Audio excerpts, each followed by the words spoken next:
At 55 hours, 54 minutes and 53 seconds into the mission, a single wire sparked inside oxygen tank number 2. The spark lasted less than a second. The temperature inside the tank, already dangerously elevated from hours of improper heating, ignited the Teflon insulation wrapped around the internal wiring. In the pure oxygen environment of the pressurized tank, the Teflon did not merely burn, it detonated. The pressure inside the tank spiked from 900 pounds per square inch to over 1,000 in milliseconds, and then the tank's dome failed catastrophically, blowing the side panel off the service module and venting the spacecraft's oxygen supply into the vacuum of space at a rate of approximately 100 pounds per hour. The crew felt a sharp bang and a shudder through the vehicle's frame. The master alarm screamed. Warning lights cascaded across the instrument panel in a waterfall of amber and red, and in that moment, 200,000 miles from Earth, travelling at nearly 3,000 miles per hour toward the Moon, the 3 astronauts aboard Apollo 13 began the longest 4 days of their lives. This is not the story Hollywood told you. It is not a story of heroic speeches or dramatic confrontations, or the swelling orchestral score that accompanies the moment when everything comes together. The real story of Apollo 13 is quieter than that. It is colder. It is a story of men who went nearly 96 hours without proper sleep, who watched their breath condense and freeze on the walls of their spacecraft, who urinated into bags they could not properly dispose of because the waste dump valve had to remain closed to preserve their dying ship's attitude. It is a story of silence when the spacecraft disappeared behind the Moon, and no one on Earth knew whether the crew would ever emerge again. It is a story of a ground control room where hundreds of engineers work through the night, chain-smoking cigarettes and scribbling calculations on notepads, racing against a carbon dioxide build-up that would suffocate the crew long before they reached home. The survival of James Lovell, John Swigert and Fred Hayes was not guaranteed by any single moment of brilliance. It was earned through 4 days of grinding, exhausting, terrifying improvisation, moment by moment, breath by breath, in a spacecraft that was never designed to keep 3 men alive for that long. If you want to understand how close they came to dying, you have to understand the silence. You have to understand the cold. You have to understand what it means to be further from rescue than any human beings in history, with your oxygen bleeding into space and your power draining away, and your only hope a fragile lunar module that was never meant to be a lifeboat. If this is the kind of content you value, consider subscribing. It genuinely helps more than you know. Are you ready?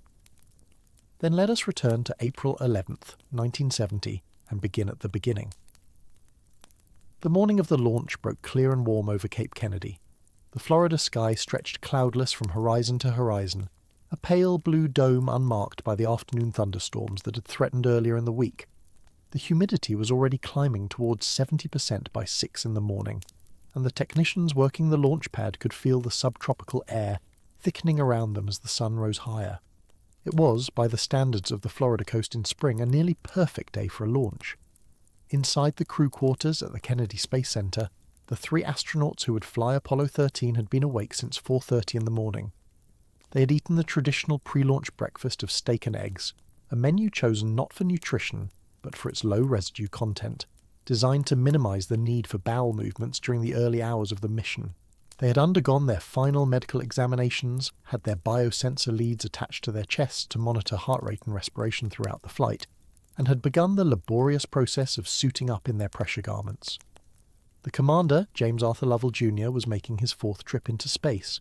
At 42 years old, he was one of the most experienced astronauts in the program, having flown Gemini 7 and Gemini 12 before becoming the command module pilot on Apollo 8, the first crewed mission to orbit the Moon. He had already seen the far side of the Moon with his own eyes, had watched the Earth rise over the lunar horizon in one of the most photographed moments in human history. Now he was going back, this time to land on the surface, to walk on the dusty plains of the Framoro Highlands, and become the 5th human being to leave footprints on another world. Lovell was a Navy man, steady and methodical, with a reputation for unflappability that bordered on preternatural calm. His crewmates would later describe him as the kind of commander who lowered the temperature in any room simply by walking into it. He had a way of speaking that suggested he had already considered every possible outcome, and had made his peace with whatever might happen. This was not fatalism. It was something closer to profound preparation, the mindset of a man who had spent his entire adult life training for emergencies and who understood, in a way that few civilians could fully grasp, that space travel was dangerous work performed by people who had accepted the risks with open eyes. His command module pilot was John Leonard Swigert Jr., and Swigert was, in a sense, an accident of history. The original command module pilot, Thomas Kenneth Mattingly, had been exposed to German measles through contact with Charles Duke, the backup lunar module pilot. Mattingly had never had the disease as a child, and the flight surgeons worried that he might develop symptoms during the mission itself, potentially incapacitating him at a critical moment. 3 days before launch, the difficult decision had been made to replace Mattingly with his backup, Jack Swigert, a 38-year-old test pilot who had never flown in space. Swigert was, by all accounts, supremely qualified for the job. He was considered one of the best command module pilots in the astronaut corps, a man who had spent more time in the simulators than almost anyone else, precisely because he had been stuck in the backup rotation while others flew the glory missions. But he had never trained with Lovell and Hayes as a crew. The three of them had less than a week to develop the wordless understanding, the anticipation of each other's movements and decisions that characterized the most effective flight crews. It was a risk. Everyone knew it was a risk. But the alternative was to scrub the mission entirely, or to fly with a command module pilot who might develop a high fever in lunar orbit, and neither of those options was acceptable. The lunar module pilot was Fred Wallace Hayes Jr., a 36-year-old Marine Corps aviator and former research pilot who had dreamed of flying in space since childhood. Hayes was the junior member of the crew, making his first spaceflight, but he was far from inexperienced. He had served as backup lunar module pilot for Apollo 8 and Apollo 11, meaning he had spent hundreds of hours in the lunar module simulators, learning every system, every contingency, every possible failure mode. He knew the lunar module as intimately as any human being alive. This knowledge would prove essential in the days to come. The three men rode the transfer van from the crew quarters to Launch Complex 39A, where the Saturn V rocket stood waiting in the morning light. From ground level, the rocket was almost impossible to comprehend as a single object. It rose 363 feet into the air, taller than the Statue of Liberty, taller than Big Ben, a white pillar crowned with the black and silver escape tower that would pull the crew to safety in the event of a launch abort. The 5 F-1 engines at its base were each 19 feet tall and generated 1.5 million pounds of thrust, making them the most powerful rocket engines ever flown. Together, the 5 engines produced 7.5 million pounds of thrust at liftoff, enough force to shake buildings 5 miles away, and to create a roar so loud that it registered on seismographs as a localized earthquake. As the astronauts entered the elevator that would carry them to the White Room and the spacecraft access arm, they were watched by approximately 1 million spectators who had gathered along the beaches and roads surrounding the Kennedy Space Center. This was a smaller crowd than had witnessed the launch of Apollo 11 the previous July, when Neil Armstrong and Buzz Aldrin had set off on their historic journey to become the first humans to walk on the moon. By April of 1970, the initial frenzy of lunar excitement had begun to fade. The television networks had debated whether to carry the launch loaf at all, ultimately deciding to do so but with reduced coverage compared to earlier missions. Some newspapers had relegated the Apollo 13 launch to the back pages, behind stories about the Vietnam War and the ongoing trial of the Chicago 7.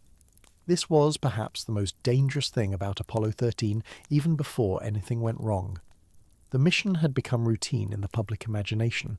The moon had been reached. The Soviets had been beaten. The national prestige that had driven the program since President Kennedy's speech in 1961 had been satisfied. The American public was ready to move on to other concerns, and this lack of attention would later prove bitterly ironic when Apollo 13 became the most watched, most followed space mission since the moon landing itself. At 14 minutes and 3 seconds past 1300 hours, Central Standard Time on April 11th, 1970, the 5 F-1 engines ignited in sequence. The sound reached the spectators several seconds later, a crackling thunder that seemed to rise from the Earth itself, shaking their bodies with its physical force.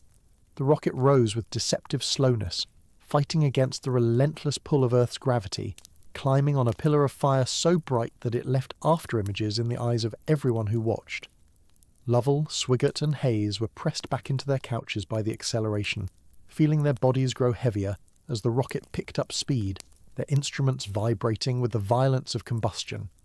The first stage burned for 2 minutes and 42 seconds, consuming nearly 4.5 million pounds of kerosene and liquid oxygen in that brief span. The separation was clean, explosive bolts firing to push the spent stage away as the 5 J2 engines of the second stage ignited to continue the climb toward orbit. The vibration smoothed out. The astronauts began to feel the familiar, almost pleasant sensation of sustained acceleration, a pressure against their backs that indicated everything was going according to plan. But everything was not going according to plan, though no one knew it yet. During the second stage burn, the center engine shut down 2 minutes early. The 4 remaining engines compensated automatically, burning longer to make up the lost velocity, and the crew reached orbit without incident. Mission Control logged the anomaly, but did not consider it serious enough to affect the mission's outcome. The engine shutdown was attributed to a phenomenon called pogo oscillation, a dangerous feedback loop between the combustion process and the structural resonance of the rocket itself.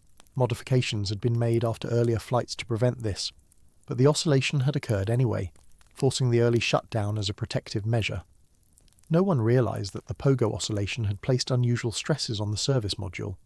No one knew that the oxygen tank that would eventually destroy the mission was already damaged, had been damaged years earlier during ground testing, and that the events of the launch had done nothing to improve its condition.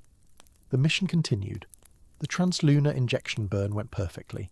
The Saturn V's third stage engine ignited at 16 minutes past 1700 hours, accelerating the spacecraft to nearly 25,000 miles per hour and sending it on a trajectory toward the moon.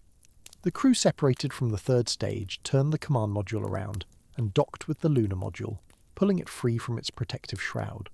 They were now in the translunar coast phase, the long quiet stretch of the journey when there was little to do except monitor systems, take photographs and wait. For the next 2 days, Apollo 13 was a textbook mission. The crew settled into the routine of spaceflight, taking turns sleeping in the lower equipment bay, eating their meals of rehydrated food, and performing the scheduled maintenance tasks that kept the spacecraft functioning. They held a television broadcast for the American public on the evening of April 13th, showing off the interior of the lunar module and demonstrating how weightlessness affected their movements. The broadcast was supposed to be carried live by the major networks, but NBC, CBS and ABC all declined to interrupt their regular programming. The networks had determined that the American public was no longer interested in watching astronauts float through a spacecraft. They would regret this decision within hours. At the time of the oxygen tank rupture, the spacecraft was 205,000 miles from Earth and approximately 40,000 miles from the Moon. This was not the point of closest approach to the Moon, which would come approximately 20 hours later, but it was already far beyond any previous emergency. The Gemini program had experienced its share of problems, including a potentially catastrophic thruster malfunction on Gemini 8 that forced Neil Armstrong to perform an emergency re-entry from low Earth orbit. But Gemini 8 had been less than 200 miles above the surface. The crew had been able to re-enter the atmosphere within hours of the emergency. Apollo 13 was 1,000 times further away, with no possibility of immediate return. The first indication of trouble came at 55 hours, 54 minutes, and 53 seconds mission elapsed time. Jack Swigert was in the lower equipment bay preparing for sleep. Jim Lovell was in the lunar module, conducting a brief inspection of the systems they would use for the lunar landing. Fred Hayes was in the command module, monitoring instruments and preparing for a routine procedure called a cryogenic stir. The spacecraft's fuel cells, which generated electricity by combining hydrogen and oxygen, drew their reactants from 4 cryogenic tanks in the service module, 2 oxygen tanks and 2 hydrogen tanks. The extreme cold of space caused the liquids in these tanks to stratify, with denser liquid settling toward the bottom and less dense vapour collecting at the top. To ensure accurate quantity readings and to prevent the stratification from affecting fuel cell performance, the crew periodically activated small fans inside the tanks to stir the contents and homogenize the mixture. This was a routine procedure, performed dozens of times over the course of a mission without incident. At 55 hours, 53 minutes, and 18 seconds, Mission Control in Houston requested a cryo stir. The Capcom, astronaut Jack Loosma, transmitted the instruction casually as part of a routine handover of responsibilities. Swigert acknowledged the request and threw the switches to activate the fans in all 4 tanks.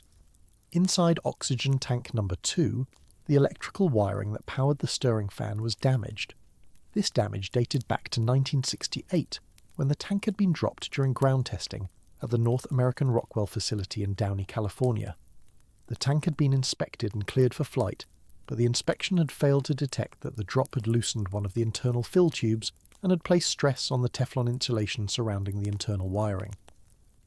Later, during a countdown demonstration test at Kennedy Space Center, the tank had failed to drain properly due to the loosened fill tube. Ground technicians had improvised a solution, using the internal heater to boil off the liquid oxygen rather than draining it through the tube.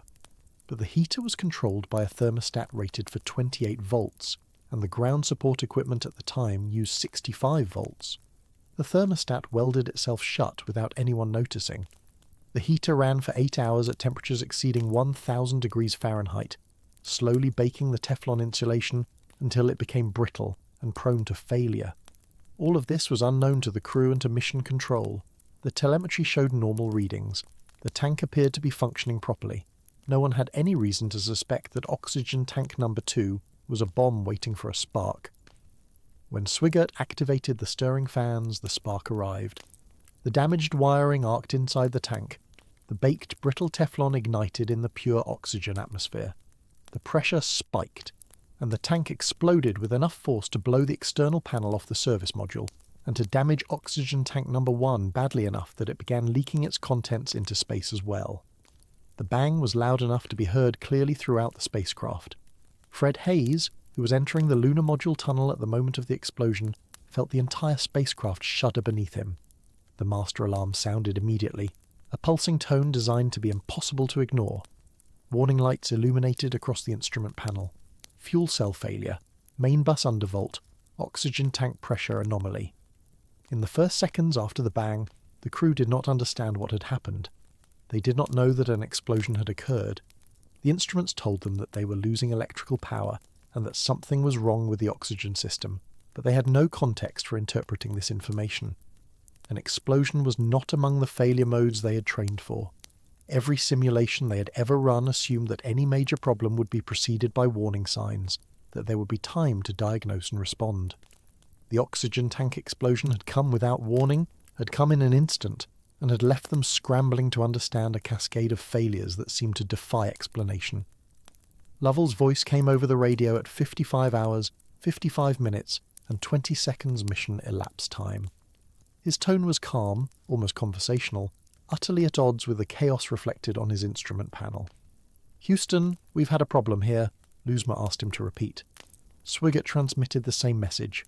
"Houston, we've had a problem."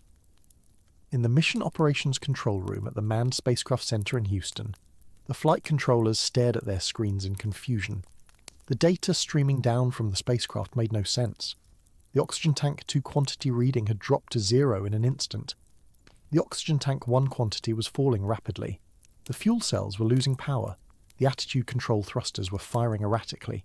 Multiple systems were reporting failures simultaneously, a pattern that suggested either a massive instrumentation malfunction or a catastrophic event that had damaged multiple spacecraft components at once. The flight director on duty was Glyn Lunny, but he was in the process of handing over to his successor, Gene Kranz, who would lead the White Team through the critical hours ahead. Kranz had just arrived in the control room when the first indications of trouble appeared on the screens. He would not leave the building for the next several days. In the first minutes after the explosion, the ground controllers suspected an instrumentation problem. The telemetry was too chaotic, too comprehensive in its failure indications to suggest a single physical malfunction. A short circuit in the data transmission system could explain why so many readings had suddenly gone haywire. But as the minutes passed and the crew reported the same failures from their onboard instruments, this hopeful interpretation began to crumble. Jack Loosma asked the crew to verify the oxygen tank readings on their onboard displays. Lovell reported that oxygen tank 2 was reading 0 and that oxygen tank 1 was falling. He could see the needle moving, dropping toward empty. This was the moment when the true nature of the emergency became clear. If the oxygen was genuinely venting into space rather than simply appearing to vent due to an instrumentation error, then Apollo 13 was in mortal danger. The fuel cells required oxygen to generate electricity. Without electricity, the command module would lose power. Without power, the crew would lose environmental control, guidance, navigation, communication. They would die in the dark, drifting silently toward the moon and then past it, their frozen bodies eventually falling into a long elliptical orbit around the sun. Lovell, still in the lunar module, pulled himself through the tunnel into the command module to assess the situation directly. What he saw through the window confirmed the worst fears. Looking back along the length of the service module, he could see a thin white cloud streaming away from the spacecraft, catching the sunlight like mist rising from a waterfall. It was oxygen, their life. "It looks to me," Lovell reported, his voice still level, "looking out the hatch, that we are venting something out into space. It's a gas of some sort." The word venting hung in the air of mission control. Controllers looked at each other. Some of them had gone pale. They were watching a disaster unfold in real time, and there was nothing they could do to stop it. The oxygen was gone or going. The fuel cells were dying, and the crew was 200,000 miles from home. The next several hours would determine whether Lovell, Swigert and Hayes lived or died. But in those first minutes, no one knew what options they had. No one knew whether survival was even possible. The accident had been too sudden, too comprehensive, too far outside the envelope of trained responses. They were improvising now, all of them, crew and ground alike, making decisions that had never been simulated, never been tested, never been imagined except as the worst-case scenarios that everyone hoped would never come true. The command module, which they had named Odyssey, was dying. Its power was draining away with every passing minute. Soon they would have to shut down its systems entirely to preserve enough battery power for re-entry, assuming re-entry was still possible. But shutting down the command module meant abandoning it, meant moving into the lunar module and hoping it could keep them alive long enough to get home. The lunar module had not been designed for this. It had been designed to support 2 men for 45 hours on the surface of the moon, with the command module waiting in orbit to bring them home afterward. Now it would have to support 3 men for at least 84 hours in translunar space, a task its designers had never contemplated, and for which it had never been tested. Its batteries were smaller, its water supply was limited, its life support systems were rated for 2 crew members, not 3, and no one knew whether those systems could be stretched far enough to reach the finish line. The first critical decision came within an hour of the explosion. Lovell, Swigert and Hayes needed to abandon the command module and take refuge in the lunar module. They needed to power down Odyssey before its batteries were completely exhausted, preserving the power they would need for the re-entry sequence. But they also needed to transfer the command module's navigation platform alignment to the lunar module before the command module lost power entirely. Without that alignment, they would have no way to orient themselves for the engine burns that would bring them home. This transfer had never been done before. There was no procedure for it. The flight controllers in Houston would have to invent one, test it in the simulators, and transmit it to the crew before Odyssey's power failed completely. They had perhaps 2 hours to accomplish this, possibly less. In the simulator building adjacent to Mission Control, controllers began running the command module and lunar module simulators simultaneously, trying to develop a procedure for the platform alignment transfer. Other controllers were already working on the power down sequence for the command module, a delicate process that had to be performed in exactly the right order to avoid permanently damaging systems that would be needed later. Still others were calculating trajectories, trying to determine whether the spacecraft could still get home on its current course, or whether engine burns would be required to adjust its path. The crew, meanwhile, was cold and tired and scared, though none of them would have admitted the fear aloud. The explosion had occurred at what would have been their normal sleep period. They had been awake for nearly 20 hours. They were running on adrenaline now, their bodies pumping stress hormones to keep them alert, but the adrenaline would fade eventually, and exhaustion would set in. They would make mistakes when they were exhausted. Mistakes could kill them. Lovell ordered Hayes into the lunar module to begin powering up its systems. Hayes moved through the tunnel, pulling himself along the handholds, his body moving with the efficiency of a man who had spent hundreds of hours in simulators, preparing for a lunar landing he would now never make. The lunar module was dark and cold when he entered it. Its systems had been dormant for most of the flight, preserved for the lunar surface operations that had been the mission's primary goal. Now it would become their refuge, their lifeboat, their only hope of survival. The lunar module had been named Aquarius, a reference to the dawning of a new age that the mission had been meant to represent. The name would take on a different meaning in the days ahead. Aquarius would not carry them to the surface of the moon. It would carry them through the darkness, keeping them alive while the cold and the silence pressed in from all sides. As Hayes powered up Aquarius's systems one by one, the command module continued to die around Swigert and Lovell. The voltage on the main buses was dropping steadily. Warning lights were appearing faster than they could be acknowledged. The temperature in the spacecraft was beginning to fall as the electrical systems that provided heat went offline.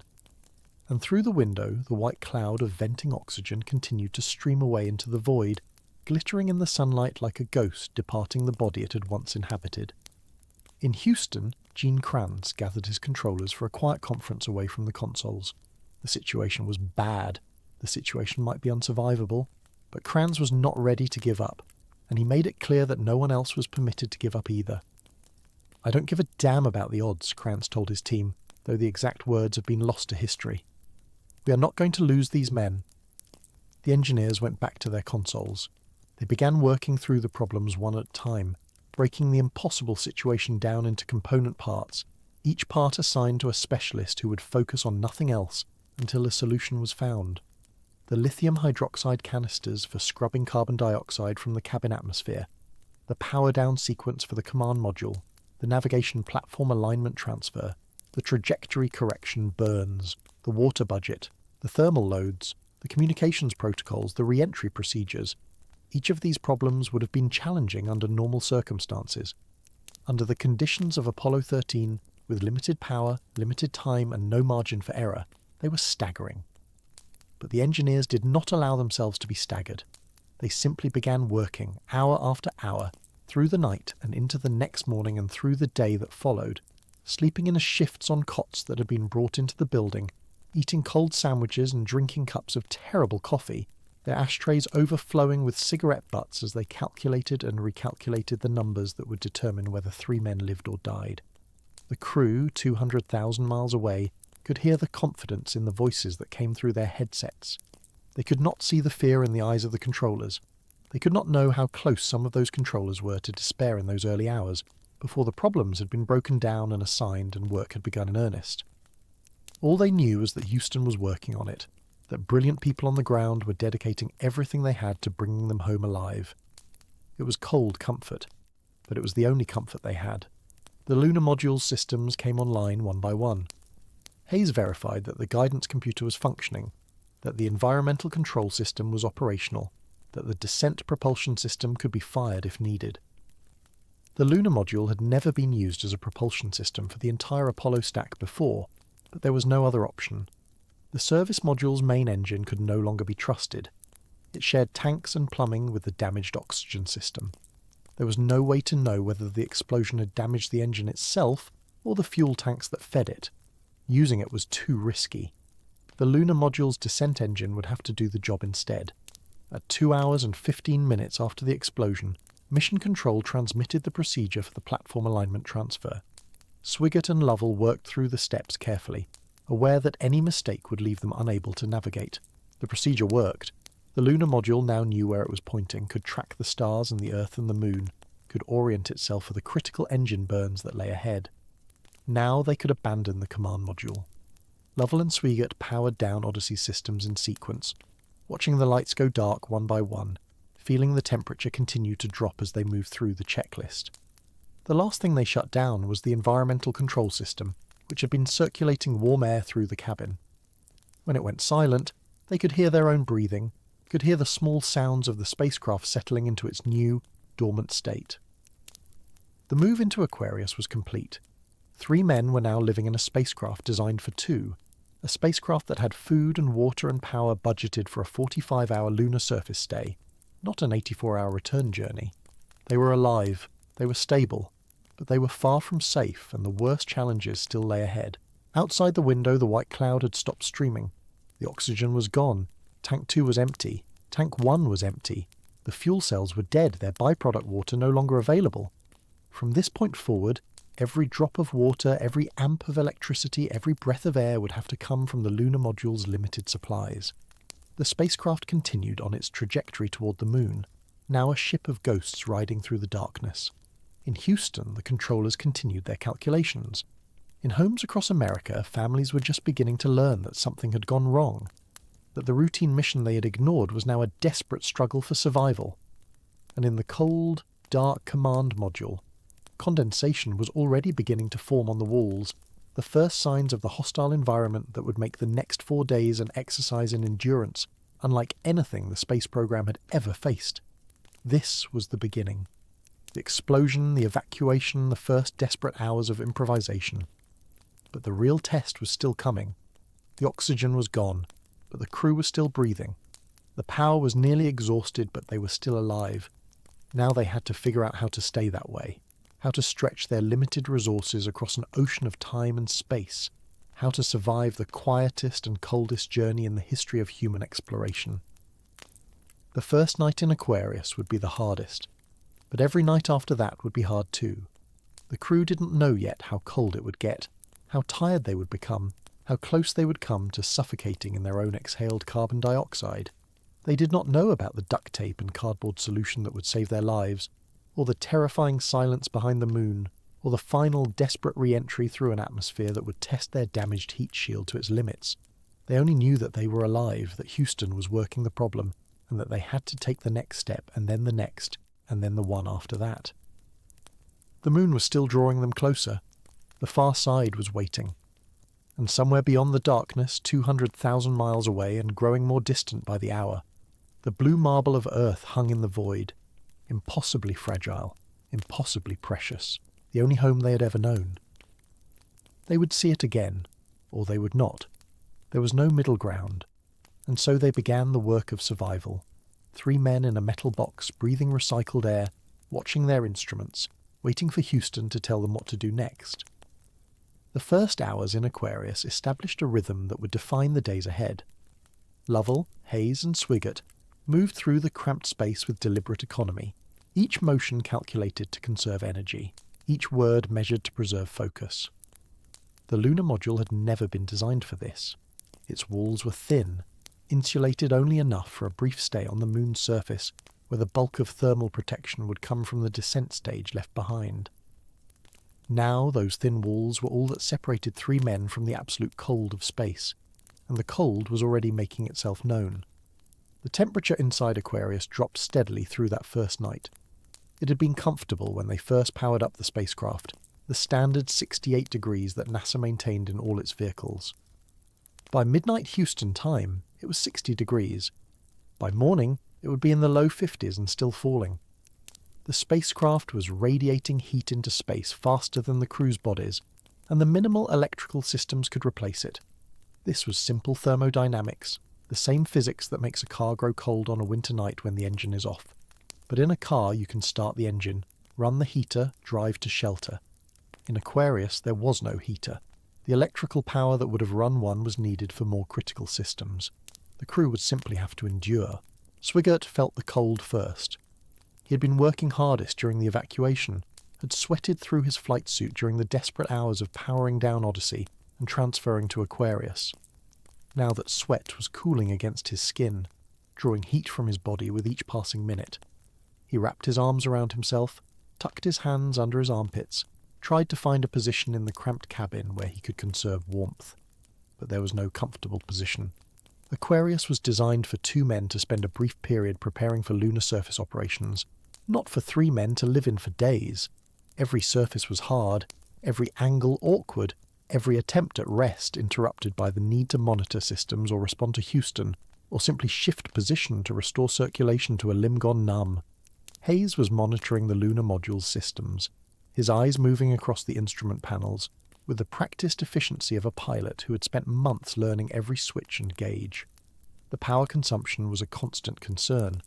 Aquarius had descended batteries, the heavy power sources that would have provided electricity during the lunar surface stay. But those batteries were finite. They had been calculated for 45 hours of operation, and now they needed to last nearly twice that long. Every amp mattered. Every watt was precious. Hayes watched the numbers with the intensity of a man counting his last dollars, knowing that when the account reached 0, there would be no more. Lovell had positioned himself near the windows, watching the stars wheel slowly past as the spacecraft maintained its passive thermal control roll. The barbecue roll, they called it, a slow rotation that distributed solar heating evenly across the spacecraft's surface and prevented any single side from freezing solid or baking in the sun. It was a simple solution to a complex problem, one of hundreds of small engineering decisions that kept the crew alive. But Lovell was not thinking about engineering at that moment. He was thinking about his family, about Marilyn and the children, about the call she would have received by now, the careful words some NASA official would have chosen to explain that her husband's spacecraft was crippled and his return uncertain. He could not call her. The communication systems in Aquarius were designed for surface operations, not the long-range transmissions required to reach Earth from this distance. Every word to Houston had to be routed through the proper channels, every transmission monitored and recorded. There was no private line, no moment of personal connection. Lovell could speak to the controllers, could receive their instructions, but he could not reach across 200,000 miles of void to tell his wife that he was alive and fighting to stay that way. She would have to trust. She would have to wait. She would have to endure her own kind of cold and darkness while he endured his.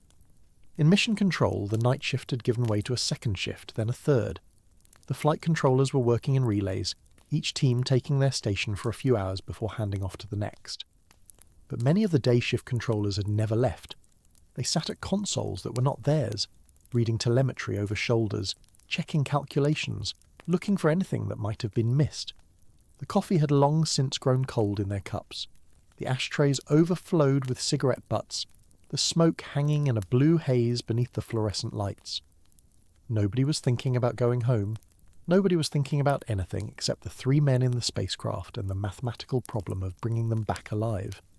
Gene Kranz had established his crisis team in a back room, away from the main floor. They called themselves the Tiger Team, a designation that would become legendary in the years that followed. Their job was not to monitor the spacecraft or communicate with the crew. Their job was to think ahead, to anticipate problems before they became emergencies, to develop solutions for scenarios that the nominal mission plan had never imagined. Kranz had assembled the best minds available, engineers and flight controllers who understood spacecraft systems at the deepest level, who could visualize the flow of electricity and fluids through pipes and wires they had never touched, who could solve problems in their heads that would have taken others hours with slide rules and calculators. The first problem the Tiger Team confronted was consumables. Aquarius had been loaded for a lunar surface stay, with oxygen and water and electricity budgeted accordingly. The revised mission plan required stretching those consumables across a much longer duration. Simple arithmetic revealed the shortfall. They did not have enough water, they did not have enough power, they might not have enough oxygen, depending on how efficiently the carbon dioxide scrubbers operated. The crew would have to ration everything, would have to live on less than the minimum the spacecraft was designed to provide, would have to accept a level of discomfort and deprivation that no spaceflight before had required. The water shortage was particularly acute. Aquarius used water for cooling its electronic systems, a simple and elegant thermal management approach that had worked perfectly during every test and simulation. The electronics generated heat. Water absorbed that heat. The hot water was then dumped overboard, carrying the excess thermal energy out into space. But dumping water meant using water, and using water meant depleting a finite supply. The Tiger Team calculated that at the current consumption rate, Aquarius would run out of cooling water before the crew reached Earth. They needed to reduce power consumption to reduce heat generation to reduce water consumption. Everything was connected. Every system depended on every other system. Pulling one thread risked unravelling the entire fabric. The solution they developed was brutal in its simplicity. They would power down almost everything. The guidance computer would be shut off except during navigation checks and engine burns. The cabin fans would be turned off, saving power but allowing the temperature to drop even further. The telemetry would be reduced to the bare minimum, sending only the essential data that Houston needed to monitor the crew's survival. Every watt that could be saved would be saved. Every system that could be turned off would be turned off. The spacecraft would become as close to dead as possible while still keeping its crew alive. When Houston relayed these instructions to the crew, Lovell listened with the grim acceptance of a man who understood the mathematics. They were not being asked to be uncomfortable. They were being told that discomfort was the price of survival. He acknowledged the instructions, then began working through the new checklist with Hayes and Swigert. One by one, they turned off the systems they had relied upon. The cabin grew darker as non-essential lights were extinguished. The air grew still as the circulation fans went silent. The temperature, already falling, began to drop faster as the last heat-generating equipment was powered down. The command module was even worse. Odyssey had been completely shut down, its electrical systems dormant, its thermal protection no longer functioning. The spacecraft that had been their home for 2 days was now a frozen metal shell, its walls coated with condensation that was slowly turning to ice. Swigert had to venture back into Odyssey periodically to retrieve equipment and supplies, and each trip was like entering a meat locker. The breath froze in his lungs. His hands grew numb within minutes. He could see the ice forming on the instrument panels, could feel the cold seeping through his flight suit into his bones. He grabbed what he needed and retreated back to Aquarius, back to the relative warmth of the still-functioning lunar module, back to the company of his crewmates.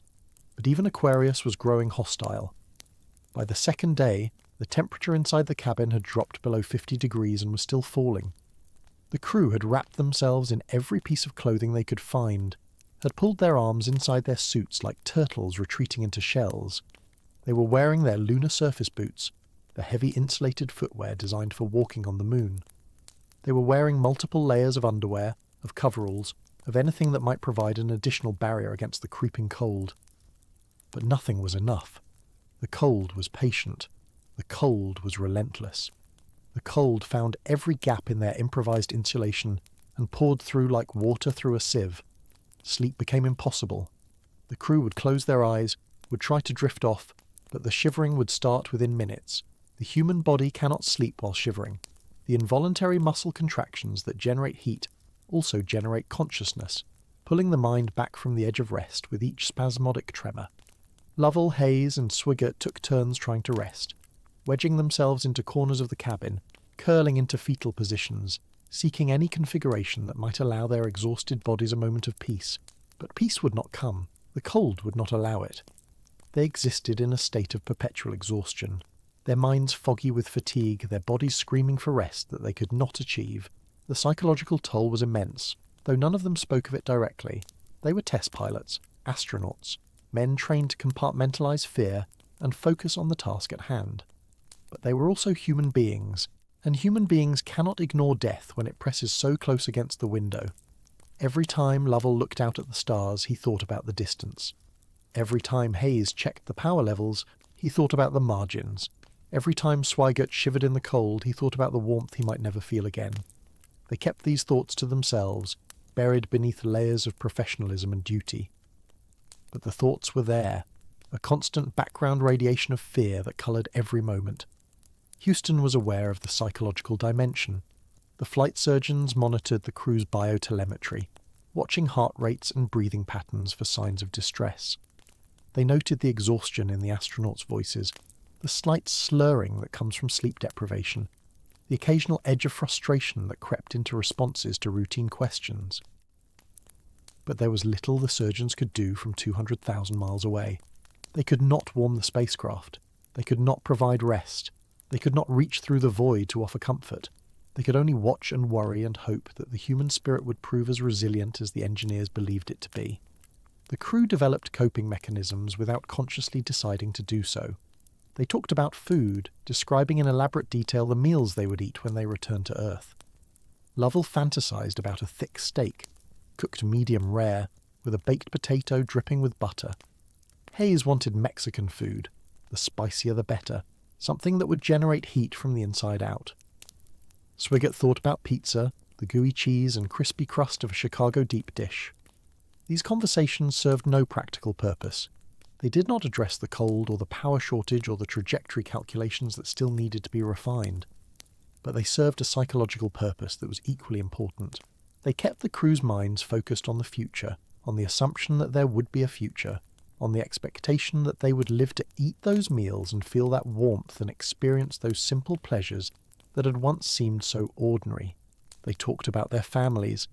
Lovell described his children, the way they would run to meet him when he came home from a flight, the feel of his wife's arms around him after weeks of separation. Hayes spoke of his own family, of the life waiting for him in Texas, of the plans he had made for after the mission. Swigert, the bachelor of the group, talked about his parents, about the car he was planning to buy, about the future that stretched before him full of possibility. These conversations were more dangerous than the food fantasies. They touched on emotions that test pilots were trained to suppress, on attachments that could cloud judgment and undermine focus. But in the cold and darkness of Aquarius, the crew needed those attachments. They needed to remember why they wanted to survive, what they were fighting to return to, who was waiting for them on the blue marble that was now so impossibly far away. As the second day wore on, a new problem began to emerge. The carbon dioxide levels in Aquarius were rising. Every breath the crew exhaled added more carbon dioxide to the cabin atmosphere. The lunar module was equipped with lithium hydroxide canisters to scrub the carbon dioxide from the air, but those canisters were designed for 2 men for 45 hours, not 3 men for 84 hours. Simple arithmetic revealed the shortfall. They were producing carbon dioxide faster than the canisters could absorb it. Eventually, the concentration would reach toxic levels. Eventually, the crew would begin to experience headaches, confusion, impaired judgment. Eventually, they would lose consciousness and never wake up. The engineering problem was straightforward. There were spare lithium hydroxide canisters in the command module, plenty of them, enough to scrub the air for weeks if necessary. But those canisters were square, designed to fit the command module's environmental control system. The lunar module's system used round canisters, square pegs, round holes. An engineering decision made years earlier, when no one had imagined that the lunar module would need to use the command module's supplies. A decision that now threatened to kill 3 men. Houston became aware of the problem as the carbon dioxide levels crept upward on their telemetry displays.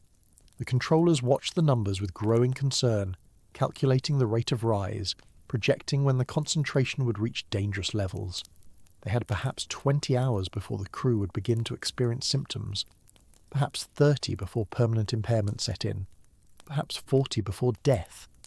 These were estimates, based on averages and assumptions, but they were close enough to make the problem urgent.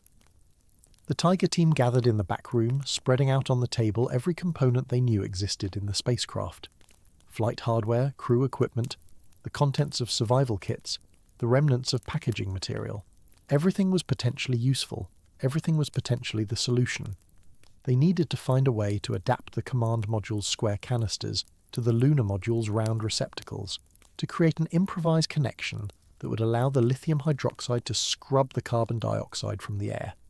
They needed to do it using only materials available to the crew, and they needed to do it in hours, not days. The solution emerged from the collective genius of engineers who had spent their careers learning to improvise. They would use cardboard from the flight plan covers, stiff enough to provide structure. They would use plastic bags from the crew's personal kits, flexible enough to form seals. They would use duct tape, that universal tool of the improviser, to hold everything together. They would create a crude but functional adapter that would connect the square canister to a hose that would blow cabin air across the lithium hydroxide. It was not elegant, it was not pretty.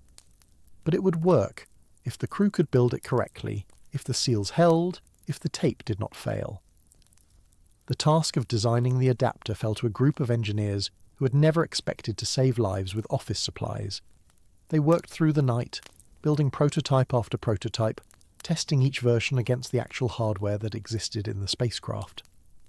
They refined the design, simplified the instructions, reduced the procedure to a series of steps that exhausted men could follow in a freezing cabin with numb fingers and foggy minds. When they were satisfied, they handed the design to the capsule communicator, who would relay the instructions to the crew. The transmission that followed was unlike anything that had ever occurred in spaceflight. A voice from Mission Control, speaking slowly and clearly, described how to build a device that did not exist from materials that were never meant to be combined. Tear the cover off the flight plan, fold it this way, insert the canister here, wrap the bag around the base, tape the edges, connect the hose. The instructions went on for nearly an hour, a painstaking recitation of steps that were being invented in real time, that had never been tested in actual spaceflight conditions, that represented humanity's best guess at how to keep 3 men alive. In Aquarius, Lovell, Hayes, and Swigert listened with the focused attention of men whose lives depended on getting this right. They gathered the materials, spread them out on the limited flat surfaces of the cabin, began following the instructions with the methodical precision of their training. Their fingers were stiff from the cold, their minds were foggy from exhaustion. But they were engineers themselves, men who understood how things worked, and how to make them work when they were broken. They adapted the instructions to the reality of their situation, made small adjustments when the described components did not quite match what they had available, improvised within the improvisation. The construction took over an hour.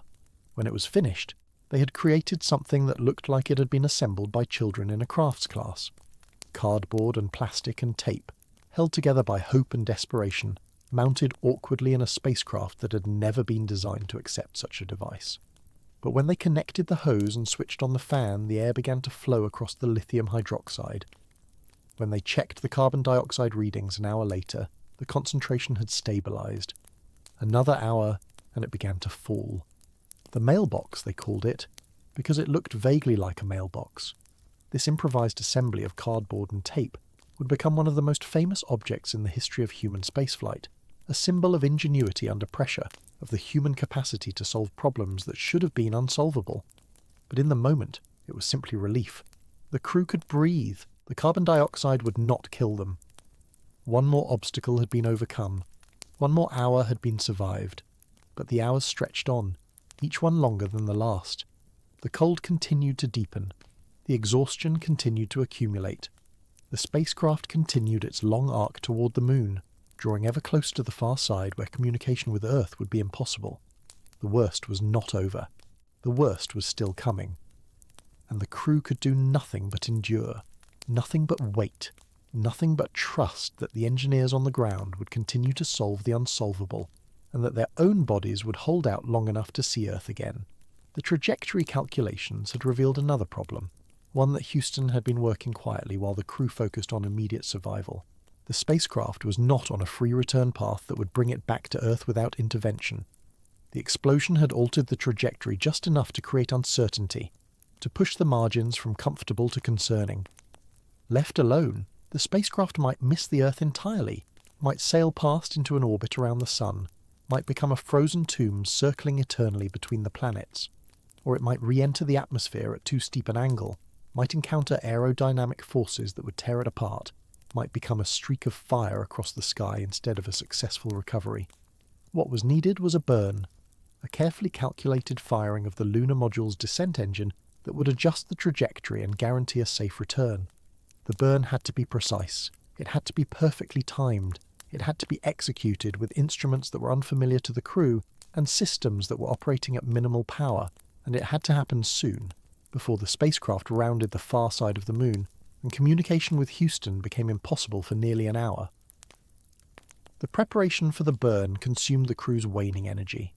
Lovell had to align the guidance system using the stars, a routine procedure that had become extraordinarily difficult under the current circumstances. The debris from the explosion still surrounded the spacecraft. Thousands of particles of insulation and frozen oxygen, and fragments of Tank 2, each one reflecting sunlight like a tiny star. When Lovell looked out the window to find the guide stars he needed for alignment, he saw instead a field of false stars, indistinguishable from the real ones. The normal tools of navigation had become useless. The universe itself seemed to be conspiring against them. But there was one celestial object that could not be confused with debris. The sun was unmistakable, its blinding disk clearly visible against the backdrop of space, and the Earth was equally obvious, a crescent of blue and white that hung in the distance like a promise. If Lovell could align the spacecraft using these two bodies, if he could position the Sun and Earth in precisely the right locations relative to specific points on the windows, he could establish the orientation needed for the burn. It was not as accurate as stellar alignment. It was not what the engineers had planned. But it might work if Lovell's eyes were steady enough and his hands were sure enough, and his exhausted mind could maintain the focus required. Houston talked him through the procedure, step by painful step. Rotate the spacecraft this way, look for the sun there, adjust until the Earth appears there, hold that position. The manoeuvre took nearly an hour, the spacecraft rolling slowly as Lovell searched for the proper orientation. His eyes burned from lack of sleep. His hands trembled from cold and fatigue. But he found it. He found the alignment that would allow the burn to proceed. He confirmed with Houston. He prepared the spacecraft. And then, with the moon looming large in the windows, he fired the descent engine that should have been used for a gentle landing on the lunar surface. The burn lasted 30 seconds. In those 30 seconds, the engine that was supposed to lower the lunar module through the last few hundred feet of descent toward the moon instead added velocity to the entire spacecraft stack, pushing it onto a trajectory that would, if the calculations were correct, bring it back to Earth in approximately 80 hours. The crew felt the acceleration, gentle but unmistakable, pressing them into their restraints. They watched the elapsed time counter. They waited for Houston to confirm that the burn had been successful. The confirmation came with the understated relief that characterized mission control communications. The trajectory looked good. The spacecraft was on course. Assuming no further problems, the crew would re-enter the Earth's atmosphere in slightly more than 3 days. Assuming no further problems. That phrase hung in the air, unspoken but understood. There would be further problems. There were always further problems. The question was whether those problems could be solved before time ran out. The first of those further problems was already building, invisible but inexorable in the very air the crew was breathing. Every exhalation released carbon dioxide into the cabin atmosphere. Every breath expelled approximately 4% CO2, a waste product of human metabolism that the body urgently needed to expel. In normal circumstances, this presented no difficulty. The spacecraft's environmental control system included lithium hydroxide canisters that scrubbed carbon dioxide from the air, chemically bonding with the gas and removing it from circulation. The command module had its canisters. The lunar module had its own. Each system was designed for a specific number of astronauts over a specific duration of time. The command module's canisters were designed for 3 men over the nominal mission duration. The lunar module's canisters were designed for 2 men over approximately 45 hours, the planned duration of the lunar surface stay plus a margin for safety. No one had ever anticipated a scenario in which 3 men would need to survive in the lunar module for nearly 4 days. The mathematics were unforgiving. 3 men produce approximately 2 pounds of carbon dioxide per day. The lunar module's lithium hydroxide canisters could remove approximately 1.3 pounds of CO2 per day when operating at full capacity. The deficit would accumulate hour by hour, the carbon dioxide concentration in the cabin atmosphere rising steadily toward dangerous levels. At 1% concentration, humans begin to experience physiological effects. At 3%, the effects become serious. Judgment becomes impaired, headaches intensify, breathing becomes laboured as the body struggles to expel a gas that the surrounding atmosphere refuses to accept. At 7%, consciousness begins to fade. At 10%, death follows within minutes. The crew had been in the lunar module for approximately 16 hours when the first warning signs appeared. The CO2 sensors began registering elevated levels.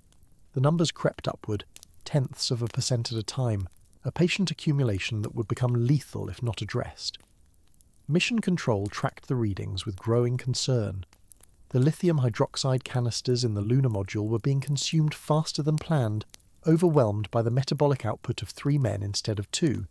Soon they would be exhausted entirely, and when that happened, the carbon dioxide would continue to build with nothing to stop it. There was, in fact, plenty of lithium hydroxide available. The command module contained fresh canisters, unused and fully capable of scrubbing the deadly gas from the cabin air. The problem was shape. The command module canisters were square. The lunar module's environmental system accepted only round canisters. The round hole would not accommodate the square peg, no matter how desperately that accommodation was needed. It was the kind of incompatibility that seemed absurd, almost comically tragic. 2 systems built by the same agency for the same mission, and they could not share the most basic life support consumables because someone, somewhere, had made different design choices about canister geometry. In Houston, the engineers stared at this problem with the particular intensity of people who understood that the crew would die if a solution was not found within hours. They gathered in a conference room. They spread out on the table every item known to be available inside the spacecraft. Plastic bags, cardboard from checklist covers, tape, hoses from the pressure suits, the covers from flight plan documents. They had to build an adapter. They had to construct a device that would allow the square command module canisters to interface with the round lunar module environmental system. and they had to build it using only materials that the crew actually possessed. The next several hours represented one of the most remarkable improvisational engineering efforts in the history of the space program. The team in Houston worked with their hands, cutting and taping and fitting, constructing a prototype adapter from the same materials the crew would have to use. They documented every step. They photographed every angle. They tested the airflow to confirm that the improvised device would actually function. And as they worked, the carbon dioxide levels in Aquarius continued to rise. The device they created would later become one of the most celebrated artifacts of the Apollo program, a testament to human ingenuity under pressure. It was not elegant. It was not pretty. It looked, as one engineer would later describe it, like something assembled by particularly determined children with access to a junk drawer. But it worked. Theoretically, at least, it would work. The question was whether the crew could build their own version from Houston's instructions, working with cold hands and exhausted minds, and the knowledge that their lives depended on getting every step exactly right. The procedure was transmitted to the spacecraft with painstaking precision. Capcom read each step aloud, waiting for confirmation before proceeding to the next.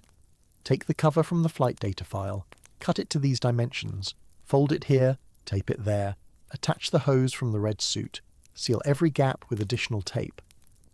The process took approximately an hour.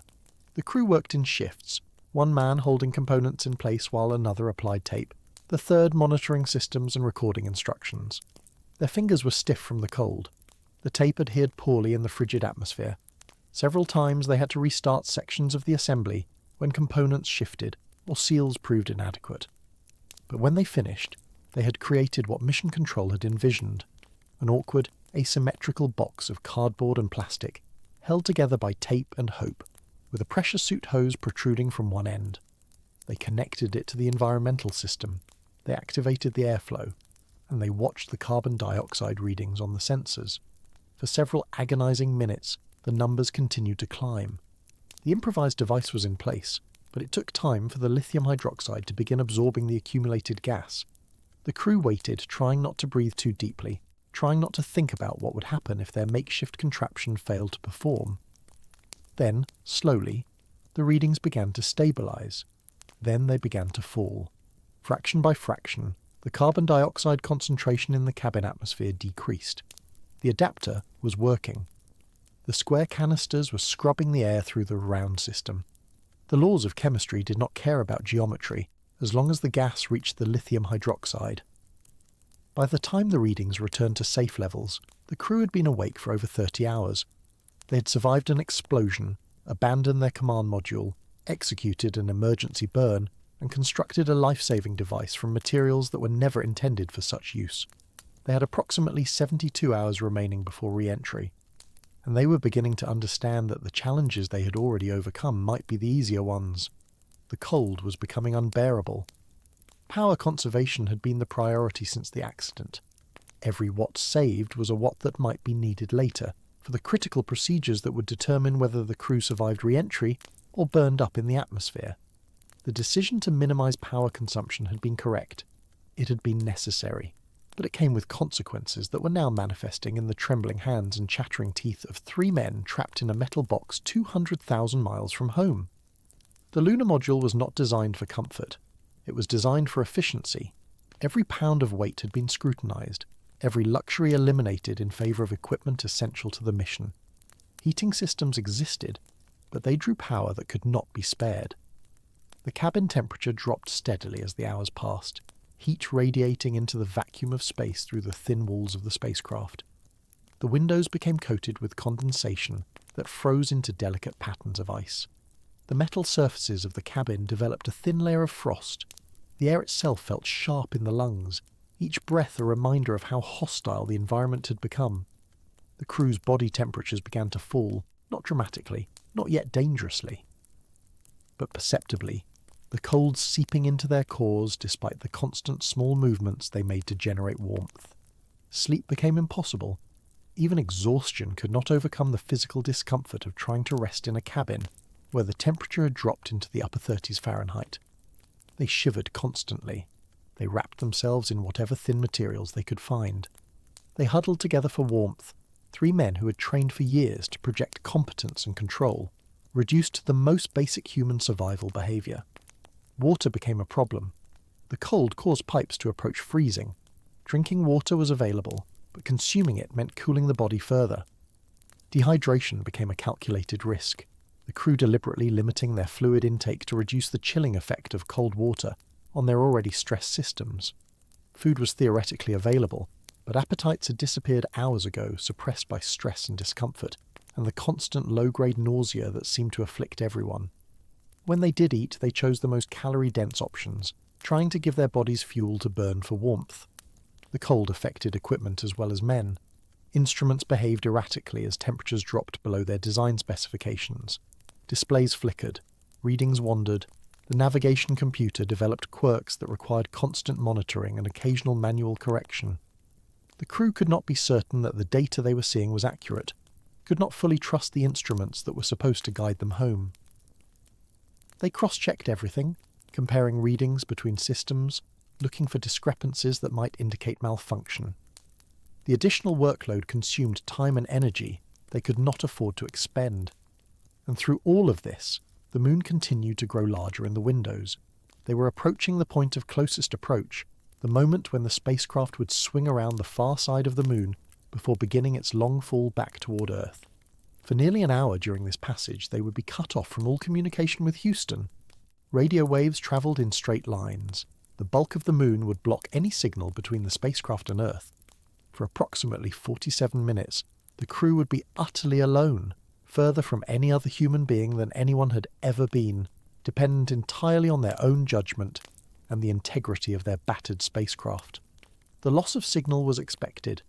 It had been part of every lunar mission, a routine occurrence that controllers accepted as an unavoidable aspect of the trajectory. But this time it carried different weight. This time the spacecraft was limping, damaged, operating on minimal power with improvised systems and a crew pushed to the edge of endurance. This time there would be no one to call if something went wrong, no voice in the headset offering reassurance or guidance, just silence, and the stars and the ancient craters of the lunar surface sliding past the windows. The crew prepared for the passage with the methodical care of men who understood what was at stake. They reviewed procedures. They checked systems one final time. They confirmed their understanding of what would happen during the communication blackout and what they would need to do immediately afterward. Then, with the terminator line of the moon sliding toward them, with the darkness of the lunar far side opening before them, like a gateway into the unknown, they heard the last message from Houston before the signal faded. The message was simple. The voice was steady. The words carried the weight of everyone who had worked through the night, everyone who had calculated and planned and improvised and worried and hoped. The crew acknowledged. They understood. And then there was silence. The far side of the moon is a landscape that only 24 human beings have ever seen with their own eyes. It is not dark, despite the common misconception. It receives exactly as much sunlight as the near side. But it is different, marked by fewer of the smooth mare basins that dominate the Earth-facing hemisphere, covered instead by a chaotic wilderness of overlapping impact craters, each one recording a collision that occurred millions or billions of years ago. The surface tells a story of violence on a scale that defies comprehension, of bombardment during the early solar system that would have sterilized any world that harbored life. Lovell had seen this landscape before during Apollo 8, when he and his crewmates had become the first humans to orbit the moon. He had looked down at these same craters, had felt the same sense of isolation, had experienced the same strange awareness of being cut off from everything and everyone he had ever known. But that passage had been triumphant. That passage had been the culmination of years of effort, a moment of pure achievement. This passage was different. This passage was about survival, about getting through the darkness and emerging on the other side, with the spacecraft still intact and the crew still alive. The cold intensified as they rounded the moon. Without communication, without the constant link to Houston that had become as essential to spaceflight as oxygen or water, they were reduced to the most fundamental elements of survival. Watch the instruments, conserve the power, stay warm enough to remain functional, wait. The minutes passed with agonizing slowness. The crew checked and rechecked systems that seemed stable. They monitored temperatures that continued to fall. They looked out the windows at a landscape that no rescue mission could ever reach. A desolation so complete that it made the Earth seem impossibly distant, impossibly precious, impossibly fragile. They thought about their families. They thought about the technicians in Houston, who were probably standing silent at their consoles, watching clocks, waiting for the signal to return. They thought about everything they still had to survive to reach home. One of the strangest aspects of the passage was the view of the sun from behind the moon. When the spacecraft crossed into the lunar shadow, the sun disappeared completely, blocked by the solid mass of the moon. The stars blazed with a brilliance that no earthbound observer could ever experience, undimmed by atmosphere, undiluted by scattered light. The Milky Way stretched across the sky like a river of diamonds. The crew, despite their exhaustion, despite their fear, found themselves momentarily silenced by the beauty of it. This was what they had trained for. This was what they had dreamed of before everything went wrong. The universe in its full, magnificent indifference, offering a glimpse of its grandeur to three men who might never see it again. Then the spacecraft emerged from shadow, and the sun returned, and the Terminator line crept back across the windows as they began rounding toward the Earth-facing side. They waited for the signal to return. They listened for the crackle of static that would indicate Houston could hear them again. The seconds stretched. The antennas surged. And then, finally, the voice came through, asking for a status report, asking if everything was all right, and the crew of Apollo 13 confirmed that they had survived the passage. They were past the moon now. The long fall back to Earth had begun. But the challenges were far from over.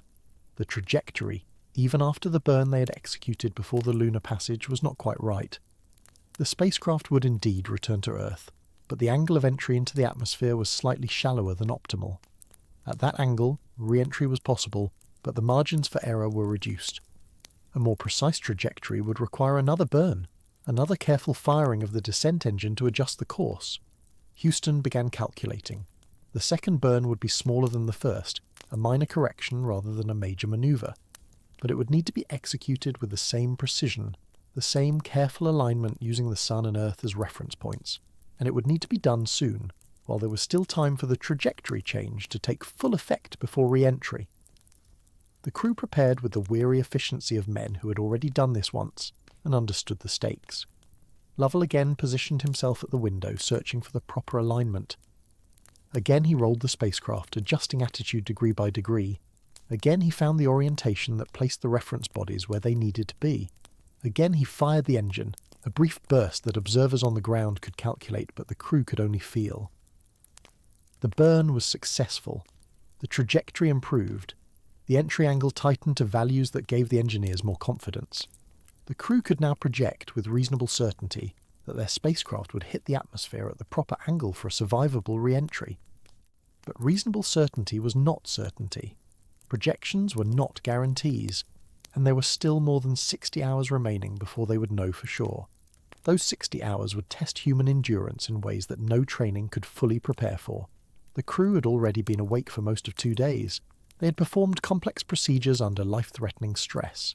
They had built devices from scratch and executed maneuvers that had never been rehearsed. And now they faced the prospect of 2.5 more days of the same conditions, the same cold, the same fear, the same grinding exhaustion that seemed to increase with each passing hour. Sleep became a necessity they could no longer avoid.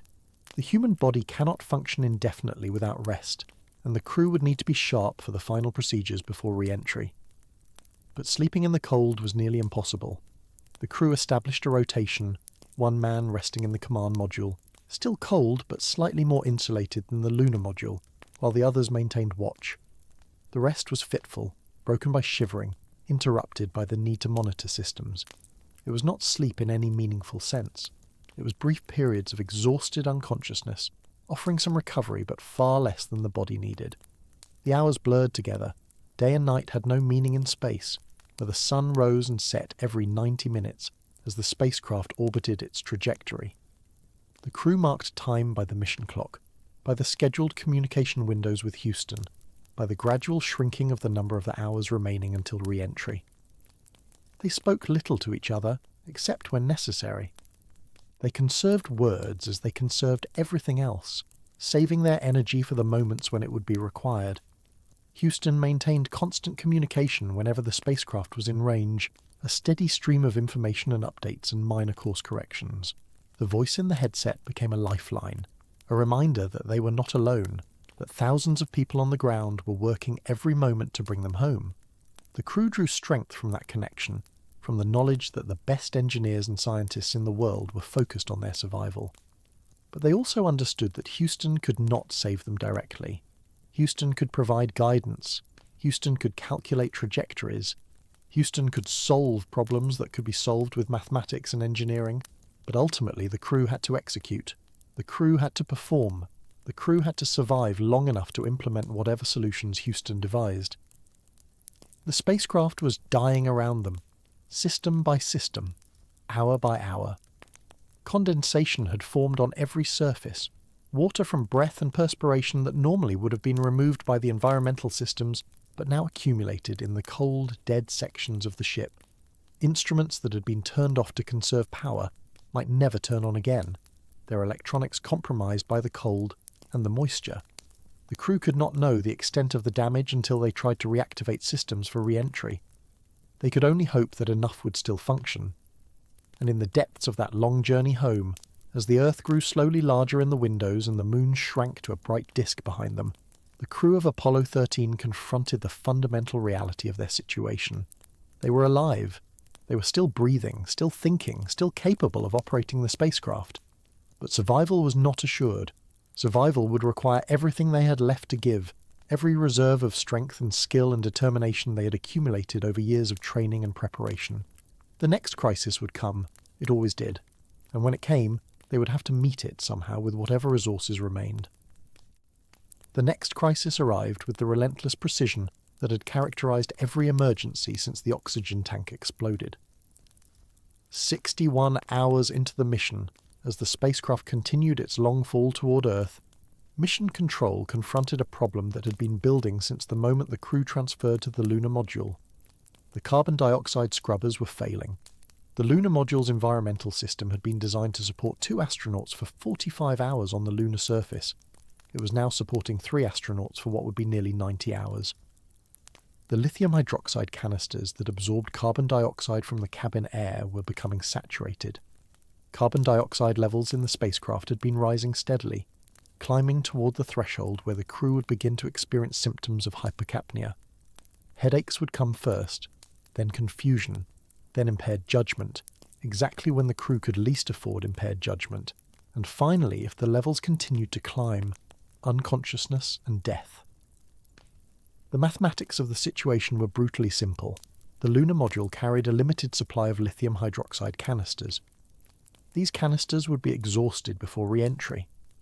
The command module carried additional canisters, plenty of them, more than enough to last the remainder of the journey.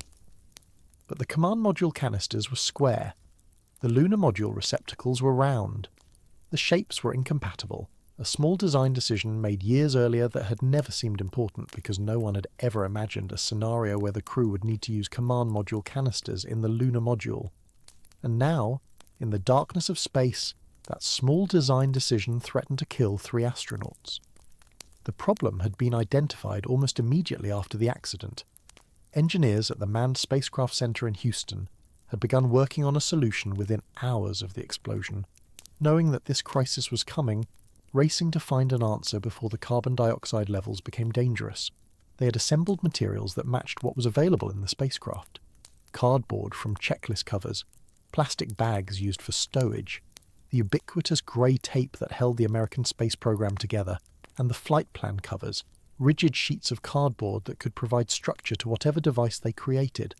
For hours, teams of engineers worked in parallel, constructing prototypes, testing them, discarding designs that failed, refining designs that showed promise. The device they ultimately created looked like something a resourceful child might build from household materials. It was ugly. It was improvised. It was a testament to the principle that elegant engineering is not always necessary when desperate engineering will suffice.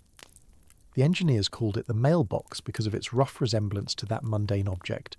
It was an adapter that would allow square canisters to interface with round receptacles, a bridge between incompatible systems constructed from materials that were never intended for this purpose. The procedure for building the mailbox was transmitted to the spacecraft in the early hours of April 14, nearly 2 full days after the explosion. It took the crew approximately an hour to construct the device, following the step-by-step instructions read up from Houston. They used a cardboard cover from a flight plan as the base, creating a frame that would hold the square lithium hydroxide canister. They wrapped the canister in a plastic bag, not completely sealed, allowing air to flow through the lithium hydroxide but directing that airflow in a controlled path.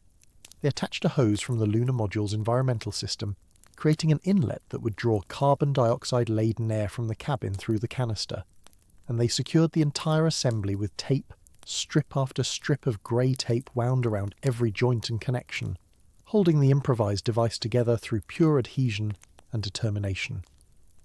The first mailbox was activated at approximately 62 hours into the mission.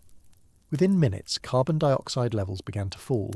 The readings dropped from the dangerous zone into the acceptable range, and the crew could breathe without the spectre of suffocation hanging over them. The device worked.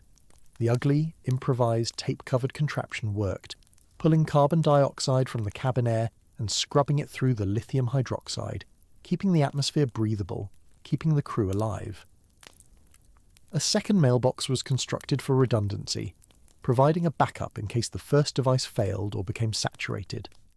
The crew installed it on the opposite side of the cabin, creating a dual scrubber system that would maintain carbon dioxide levels throughout the remainder of the journey. The devices required periodic attention, the canisters needing to be replaced as they became saturated, the tape needing to be reinforced where it began to peel away in the cold, humid environment. But they functioned. They performed their essential task. They solved a problem that had seemed unsolvable when first identified, a problem born from incompatible design decisions made years earlier by engineers who could never have foreseen this circumstance. The mailbox became one of the enduring images of the Apollo 13 mission, a symbol of improvisation and ingenuity under pressure. But for the crew, it was simply one more task completed, one more emergency addressed, one more hour of survival secured. They did not celebrate when the device worked. They did not express relief or satisfaction. They noted the carbon dioxide readings, confirmed the device was functioning, and moved on to the next item on the endless list of concerns that required their attention. Survival did not permit celebration. Survival demanded only continued vigilance, continued effort, continued focus on the accumulating challenges that stood between them and home. The hours after the carbon dioxide crisis passed in a blur of exhaustion and cold. The crew had now been in the lunar module for approximately 40 hours. Their last real sleep had been nearly 3 days ago, brief rest periods interrupted by emergencies and procedures and the fundamental impossibility of sleeping in a spacecraft that felt like a refrigerator. The temperature inside the lunar module had stabilized at approximately 38 degrees Fahrenheit, cold enough to see breath condensing in the air, cold enough to make every movement an exercise in fighting stiffness and numbness, cold enough to drain heat from the body faster than the body could generate it. The crew wore their flight suits, the innermost layer of protection against the vacuum of space. They had pulled on additional garments from their personal kits, extra pairs of socks, additional underwear, anything that might provide another degree of insulation against the cold. James Lovell wore his boots throughout the journey, never removing them, knowing that his feet would become so cold that putting them back on would be nearly impossible. John Swigert and Fred Hayes rotated between the command module and the lunar module, attempting to find positions where the cold was marginally less intense, where some small measure of warmth might be preserved. The cold affected everything. It affected their movements, making fingers clumsy and slow, making simple tasks like throwing switches and adjusting controls far more difficult than they should have been. It affected their thinking, consuming mental energy that should have been devoted to monitoring systems and planning procedures. It affected their communication, reducing conversations to essential exchanges, stripping away the casual banter that normally characterized spacecraft operations. The cold was a constant companion, a presence that never left, a weight that pressed down on every moment of every hour. And the cold was causing damage. Condensation had formed on surfaces throughout both spacecraft, moisture from breath and perspiration that normally would have been controlled by the environmental systems, but now accumulated wherever it chose. Water droplets formed on instrument panels and control surfaces. Frost appeared on some windows, obscuring the view of the stars that the crew used for navigation. The electronics within the spacecraft were exposed to conditions they had never been designed to withstand. The combination of cold and moisture creating the potential for short circuits and system failures when power was eventually restored. The crew could do nothing about this damage. They could not warm the spacecraft. They could not run the environmental systems that would have removed the moisture. They could only watch the condensation form and hope that it would not compromise the systems they would need for re-entry. Every surface that could fail was a potential death sentence. Every instrument that might malfunction represented a link in the chain of survival that could break at any moment. The uncertainty was perhaps worse than the cold itself, the knowledge that the spacecraft might be dying in ways they could not detect, that systems might fail at the worst possible moment, that all their efforts to survive might be undone by water droplets forming on a circuit board in some inaccessible corner of the ship. The journey around the far side of the moon had been the most isolated moment of the mission, the period when the crew was farther from Earth than any human beings had ever been, when communication with Houston was impossible, when they truly were alone in the universe with only their own skills and judgment to rely upon. But now, as they fell back toward Earth, a different kind of isolation settled over the spacecraft. They were in constant communication with Houston. They received regular updates and instructions. They were never truly alone. Yet the isolation remained, a psychological barrier between the crew and their cold, dying spacecraft and the thousands of people working to bring them home. Mission Control operated around the clock, teams of controllers rotating through shifts that blurred together into a continuous operation. The flight directors traded positions every few hours, but the work never stopped. Engineers analysed data transmitted from the spacecraft. Trajectory specialists calculated course corrections. Systems engineers monitored the declining power reserves and the climbing carbon dioxide levels and the accumulating condensation. Doctors evaluated the crew's physical condition based on voice communications and biomedical telemetry. Everyone in Mission Control understood that this was the most challenging rescue operation in the history of spaceflight, that every decision they made could mean the difference between life and death for 3 men 250,000 miles away. But there was nothing they could do about the fundamental challenges the crew faced. They could not warm the spacecraft. They could not restore the oxygen supply. They could not repair the damaged service module. They could provide guidance and calculations and procedures, but they could not reach through the void of space and physically help the crew. That helplessness was perhaps the most difficult aspect of the crisis for the controllers in Houston. They were some of the most skilled engineers and technicians in the world, people who had dedicated their careers to solving complex problems, people who took pride in their ability to find solutions to any challenge, and now they confronted problems that could not be solved, only endured. The crew drew what comfort they could from the connection with Houston. The voice in the headset was a reminder that they were not forgotten, that people cared about their survival, that the resources of an entire space program were focused on bringing them home. James Lovell, the mission commander, maintained his composure throughout the crisis, his voice steady and professional on the communications loops, his demeanour calm even in the most desperate moments. He understood that his crew looked to him for leadership, that any sign of fear or despair would spread through the small spacecraft like a contagion. He kept his fears private, his doubts unspoken, his focus entirely on the tasks that needed to be completed. John Swigert, the command module pilot, had been added to the crew only days before launch, replacing Ken Mattingly, who had been exposed to German measles. Swigert had trained extensively in the command module systems, had proven himself capable and competent, but he had not developed the deep familiarity with the spacecraft that comes from months of integrated training with a specific crew. Now he drew upon every hour of that training, every simulation he had run, every procedure he had practiced.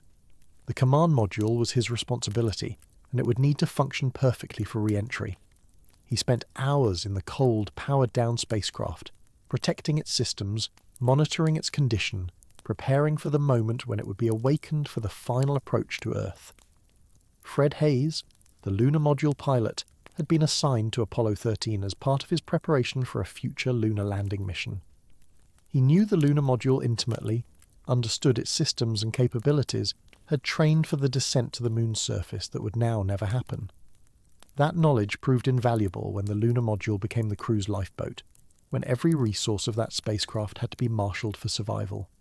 Hayes oversaw the environmental systems, monitored the power consumption, tracked the consumables that determined how long they could survive. He also developed a urinary tract infection during the mission, a medical complication that added physical discomfort to the already overwhelming stress of the situation. He mentioned it to Houston, but did not dwell on it. There was nothing to be done. The infection would either resolve on its own or it would become a serious problem. Either way, the mission had to continue. The three men developed a rhythm of survival during the long hours of the return journey. They rotated through rest periods, one man sleeping while the others maintained watch. They performed scheduled procedures at appointed times, checking systems, adjusting settings, monitoring the slow accumulation of problems that seemed to multiply with each passing hour. They ate cold food from packets designed to be heated, consuming the calories they needed to maintain body temperature and energy levels without the ability to warm their meals. They drank water that was cold enough to chill them from the inside, adding to the burden of maintaining body heat.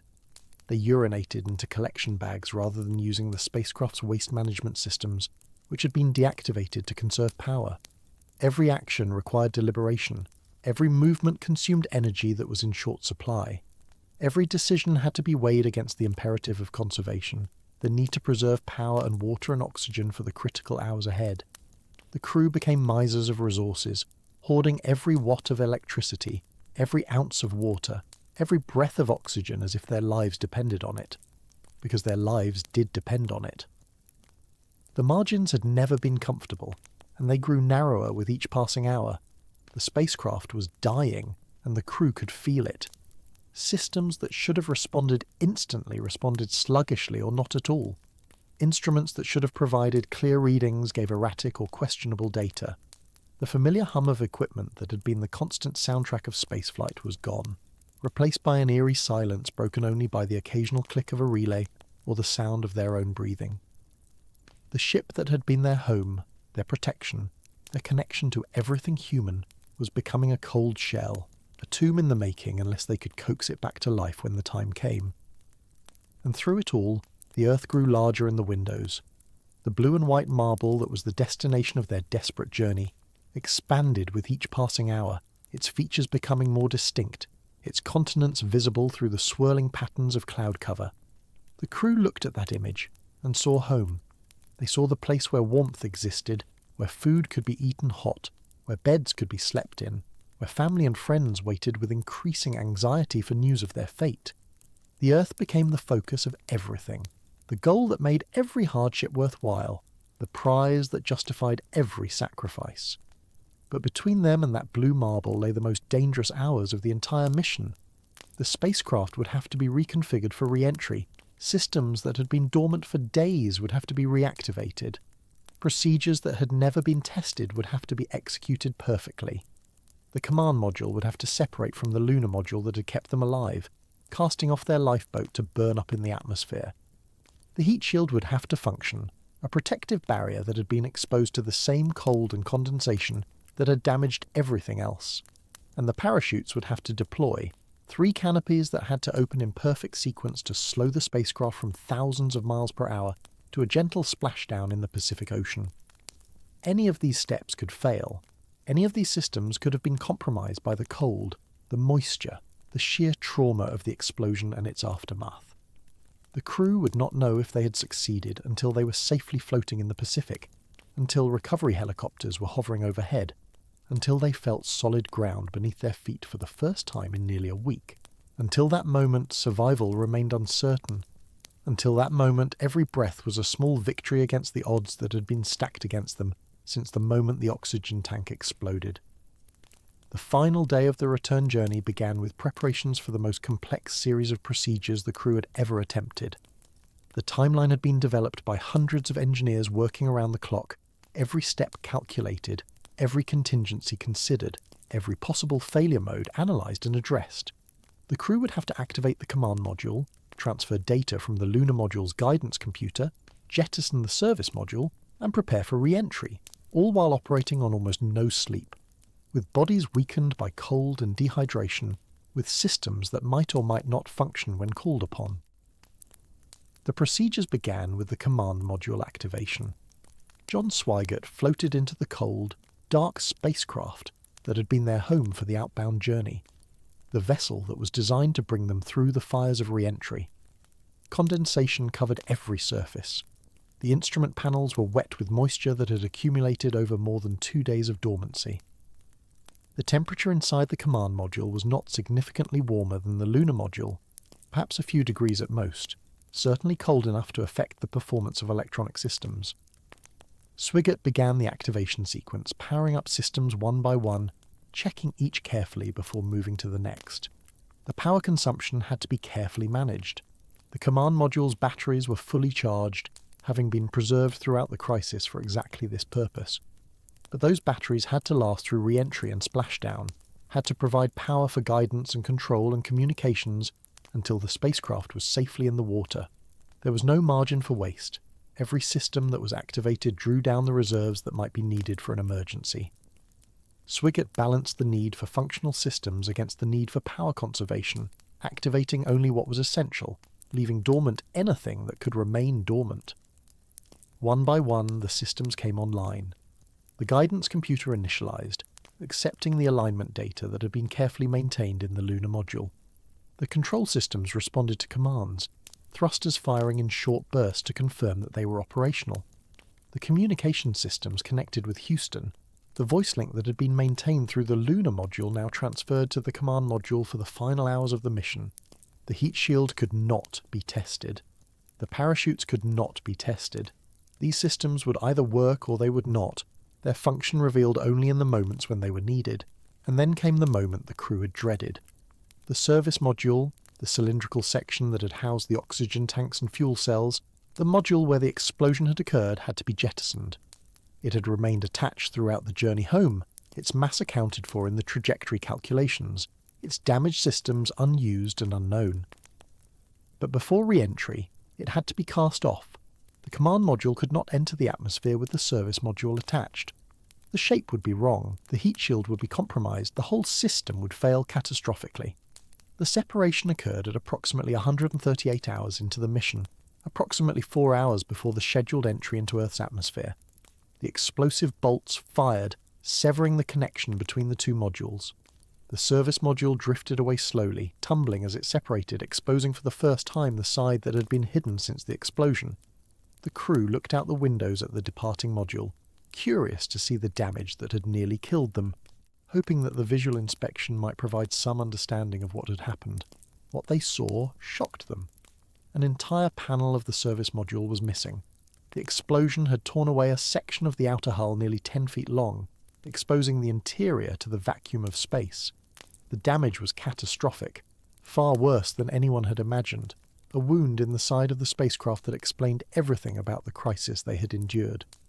The oxygen tanks were gone, the fuel cells were wrecked, the systems that should have sustained them for the remainder of the mission had been destroyed in an instant of violence that had come within seconds of killing them all.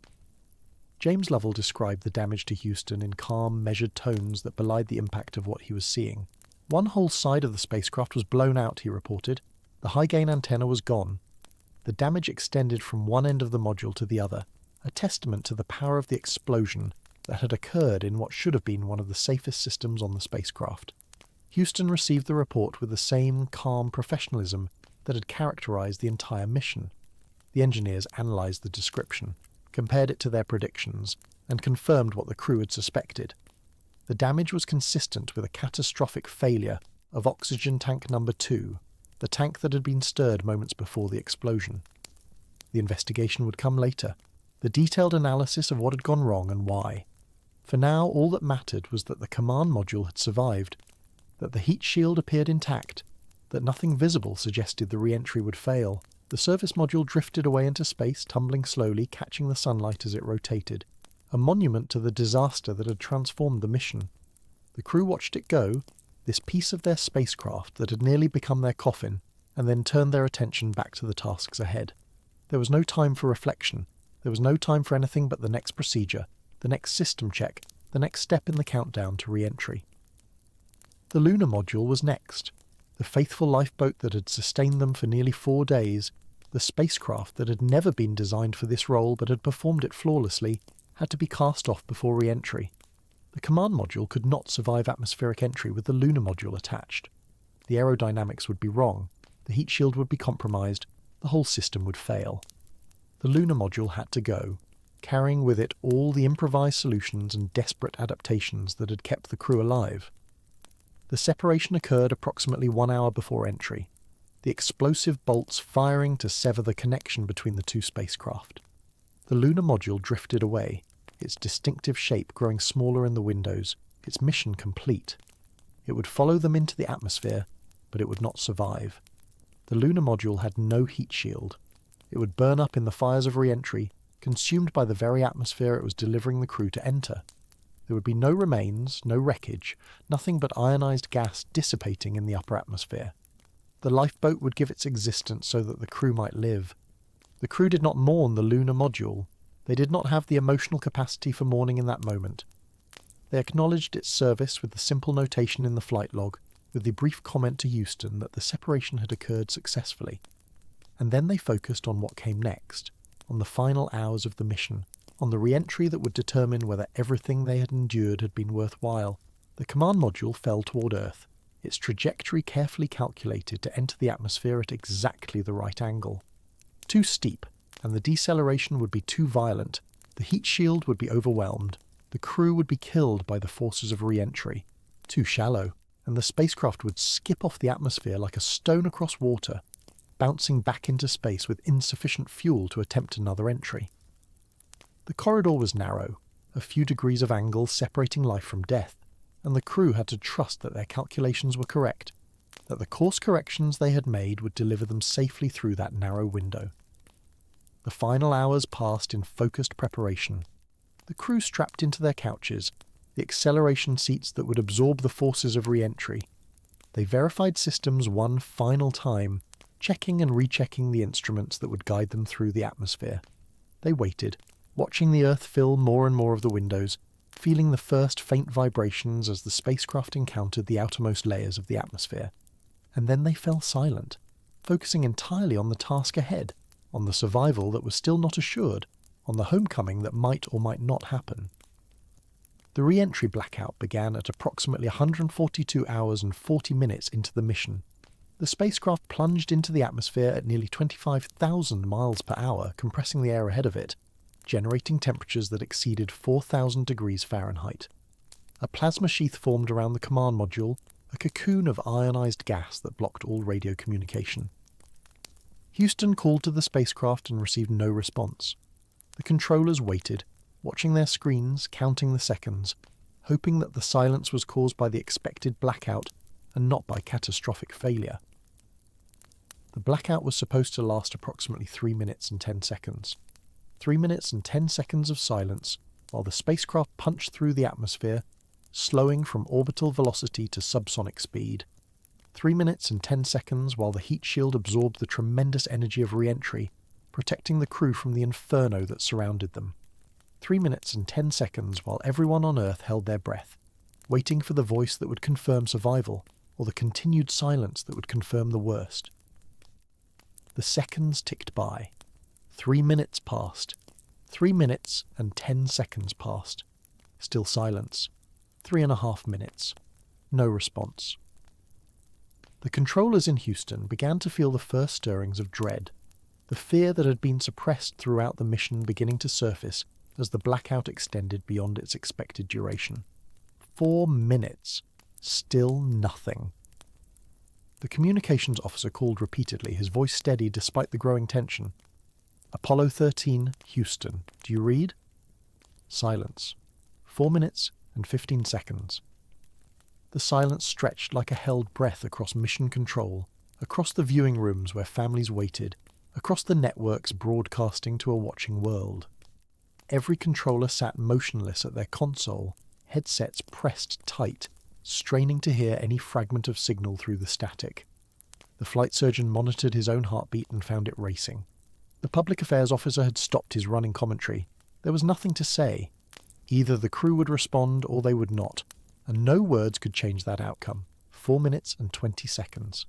The plasma sheath should have dissipated by now. The spacecraft should have slowed enough that the ionized gas surrounding it would begin to thin, allowing radio waves to penetrate. The communications antenna should have been able to reach Houston. The crew should have been able to respond. They were not responding.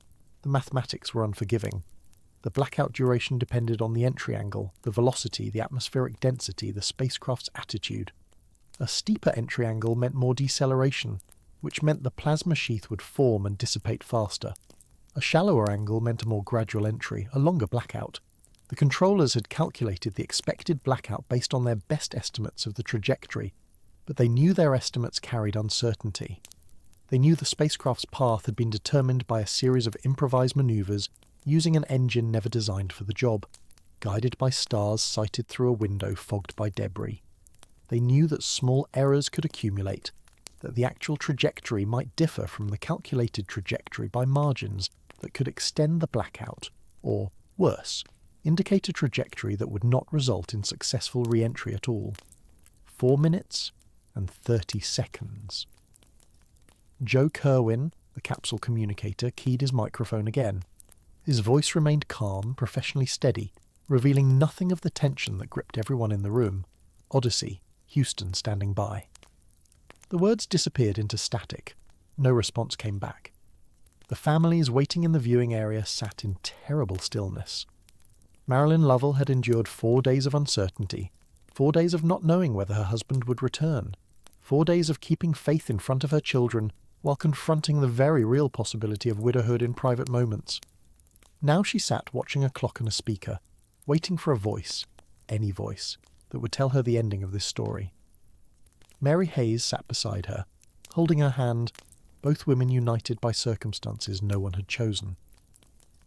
Betty Swigert waited in a different room, separated by protocol and procedure, but connected by the same fear. 4 minutes and 40 seconds. In Mission Control, Flight Director Gene Kranz had ordered all unnecessary conversation to cease. The room was silent except for the hiss of static through the speakers, the soft whir of air conditioning, the almost subliminal hum of electronics. Every eye that was not fixed on a console screen was fixed on the main display, which showed nothing useful. The trajectory plots had been updated, the impact prediction zones calculated, but none of that mattered if the spacecraft had already been destroyed. There would be no debris to track, no wreckage to find. The Pacific Ocean would swallow any evidence of failure, and the world might never know exactly what had gone wrong. 4 minutes and 50 seconds. The Capcom tried again. Odyssey Houston standing by. Silence. 5 minutes. The blackout had now exceeded the expected duration by nearly 2 full minutes. 2 minutes beyond the calculated window, 2 minutes of additional silence, 2 minutes of accumulating dread. Some of the controllers had begun to look at each other, exchanging glances that conveyed fears they could not voice. Some had bowed their heads, perhaps in prayer, perhaps simply unable to watch their screens anymore. The mission had demanded everything from them. 4 days of creative problem-solving, 4 days of improvisation and brilliance, 4 days of keeping 3 men alive through circumstances that should have killed them. And now, in the final moments, they could do nothing but wait. 5 minutes and 10 seconds. The public affairs officer, who had been providing commentary throughout the mission, sat at his microphone in silence. He would later describe this moment as the longest of his life, longer than any other moment in a career that would span decades, longer than any moment before or after. He watched the clock and waited, and tried not to imagine what he would have to say if the silence continued. 5 minutes and 20 seconds. And then, cutting through the static like a voice from another world, a signal emerged. Weak at first, barely distinguishable from the background noise, but unmistakably human. The words were garbled, the transmission patchy, but the voice was there. Someone was alive inside that falling capsule. Joe Kerwin leaned forward, pressing his headset tighter against his ears, straining to make out the words. "Odyssey Houston, we read you. Say again." The response came clearer this time, stronger, the signal stabilizing as the spacecraft continued its descent. "Okay, Joe." The voice was calm, almost casual, betraying none of the drama of the moment. The crew was alive. They had survived the blackout. They were coming home. The room erupted. Controllers who had maintained perfect professional composure for 4 days suddenly found themselves standing, cheering, embracing colleagues they had worked beside through the crisis. Cigars appeared from desk drawers, passed hand to hand in a tradition that dated back to the earliest days of the space program. Some men wept openly, tears running down faces that had shown nothing but determination for days. Others simply sat back in their chairs, overwhelmed by the release of tension that had accumulated like pressure in a sealed vessel. The spacecraft was still falling. The mission was not yet complete. There were still parachutes to deploy, still a splashdown to survive, still a recovery to execute. But the worst was over. The crew had survived re-entry. They had punched through the atmosphere, they had endured the inferno of plasma heating, they had emerged on the other side alive and in communication. Everything that followed would be, if not routine, at least familiar. The parachutes would deploy, the spacecraft would descend, the helicopters would find them, the swimmers would open the hatch. They had done this before. They would do it again. The main parachutes deployed at approximately 24,000 feet, blossoming above the command module like orange and white flowers against the blue Pacific sky. The deployment was captured by cameras aboard the recovery ships, transmitted to Houston, broadcast to the world. The three canopies filled with air, slowing the spacecraft from its terminal velocity of several hundred miles per hour to a gentle descent rate of about 20 miles per hour. The command module swayed beneath the parachutes, rocking in the wind, carrying its three passengers toward the water below. Inside the capsule, the crew felt the jolt of parachute deployment, the sudden deceleration that confirmed the system had worked. They could see blue sky through their small windows, could feel the gentle swaying motion that indicated normal descent.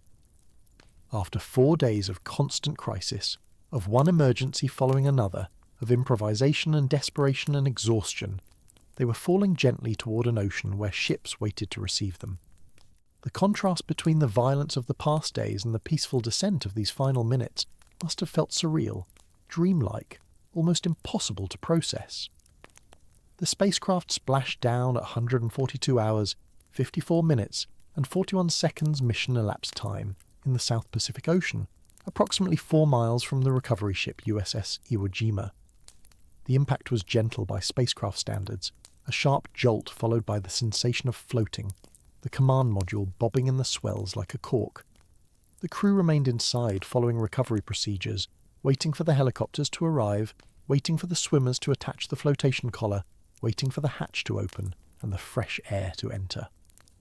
Outside, the Pacific stretched to every horizon, blue and vast and indifferent. The ocean had swallowed spacecraft before, and would swallow them again. It did not care about the human drama that had just concluded, didn't recognize the significance of the small floating capsule that bobbed on its surface. The crew looked out through their windows at water and sky, at a world they had very nearly not returned to, at a planet that had continued spinning whether they survived or not. The recovery helicopters arrived within minutes, their rotor wash flattening the waves around the spacecraft. Navy swimmers dropped into the water, attaching the flotation collar that would stabilize the capsule, preparing for the extraction of the crew. The procedure was familiar, practiced dozens of times in training pools and previous missions. Open the hatch, help the astronauts into the raft, lift them one by one to the helicopter, transport them to the ship, medical examination, debriefing. The machinery of recovery ground forward, indifferent to the extraordinary circumstances that had preceded it. The hatch opened, and fresh air rushed into the capsule for the first time in 4 days. The crew breathed deeply, tasting salt and humidity, feeling warm tropical air against skin that had known nothing but the stale recycled atmosphere of a failing spacecraft. The sunlight seemed impossibly bright after days of darkness and dim emergency lighting. The colours of the world, the blue of the ocean, the white of the clouds, the orange of the life rafts seemed saturated, hyper-real, almost overwhelming to senses that had grown accustomed to the grey monotony of the spacecraft interior. James Lovell emerged first as commander, climbing through the hatch and stepping into the life raft. He moved slowly, carefully, his body weakened by 4 days of inadequate sleep, minimal water, cold, and the physiological stress of sustained crisis. He looked up at the helicopter hovering above, at the swimmer waiting to assist him, at the blue sky that had been hidden behind clouds when they launched and was now brilliant and clear. He did not smile, he didn't wave, he simply moved to the next step of the procedure, allowing the rescue harness to be attached, allowing himself to be lifted toward the helicopter. Fred Hayes followed, then Jack Swigert. Each man emerged from the capsule in the same state of exhausted composure, moving through the recovery procedures with the muscle memory of training, their minds perhaps too depleted to fully process the magnitude of what they had survived. They had been dead men for 4 days, their survival unlikely, their return unexpected by those who understood the full extent of the damage to their spacecraft. And now they were alive, lifted from the ocean, carried toward a ship where doctors waited to examine them, and officials waited to congratulate them, and reporters waited to ask questions they could not yet begin to answer. The command module Odyssey floated in the water behind them, scorched and battered, its heat shield blackened by the fires of re-entry, its hull pitted by the debris that had surrounded it since the explosion. It looked wounded, damaged, barely functional, because it was all of those things. The engineers who would later examine it would marvel that it had held together, that the re-entry systems had functioned despite the cold, that the batteries had provided enough power, that the heat shield had not been compromised by the explosion 4 days earlier. The margins had been thin, thinner than anyone wanted to acknowledge, but the margins had held. On the deck of the USS Iwo Jima, a band played and sailors cheered as the helicopter deposited the crew on the ship. Red carpets had been laid out, an honour guard assembled, cameras positioned to capture the moment of return. The formality seemed almost absurd given the circumstances, almost comically inadequate to the drama that had just concluded.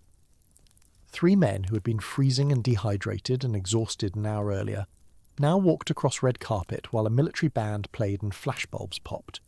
The dissonance between the ceremony and the reality must have felt strange, alienating, perhaps even slightly offensive to men who had just fought for their lives. The crew underwent medical examination, and the doctors found what they expected: dehydration, weight loss. Hayes in particular showed signs of kidney infection, the result of 4 days of insufficient water intake and the physiological stress of sustained cold. All 3 showed elevated stress hormones, disrupted sleep patterns, the physical markers of sustained crisis.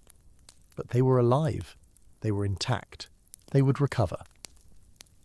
The debriefings began almost immediately, the systematic extraction of technical data from the minds of men who had just survived an ordeal.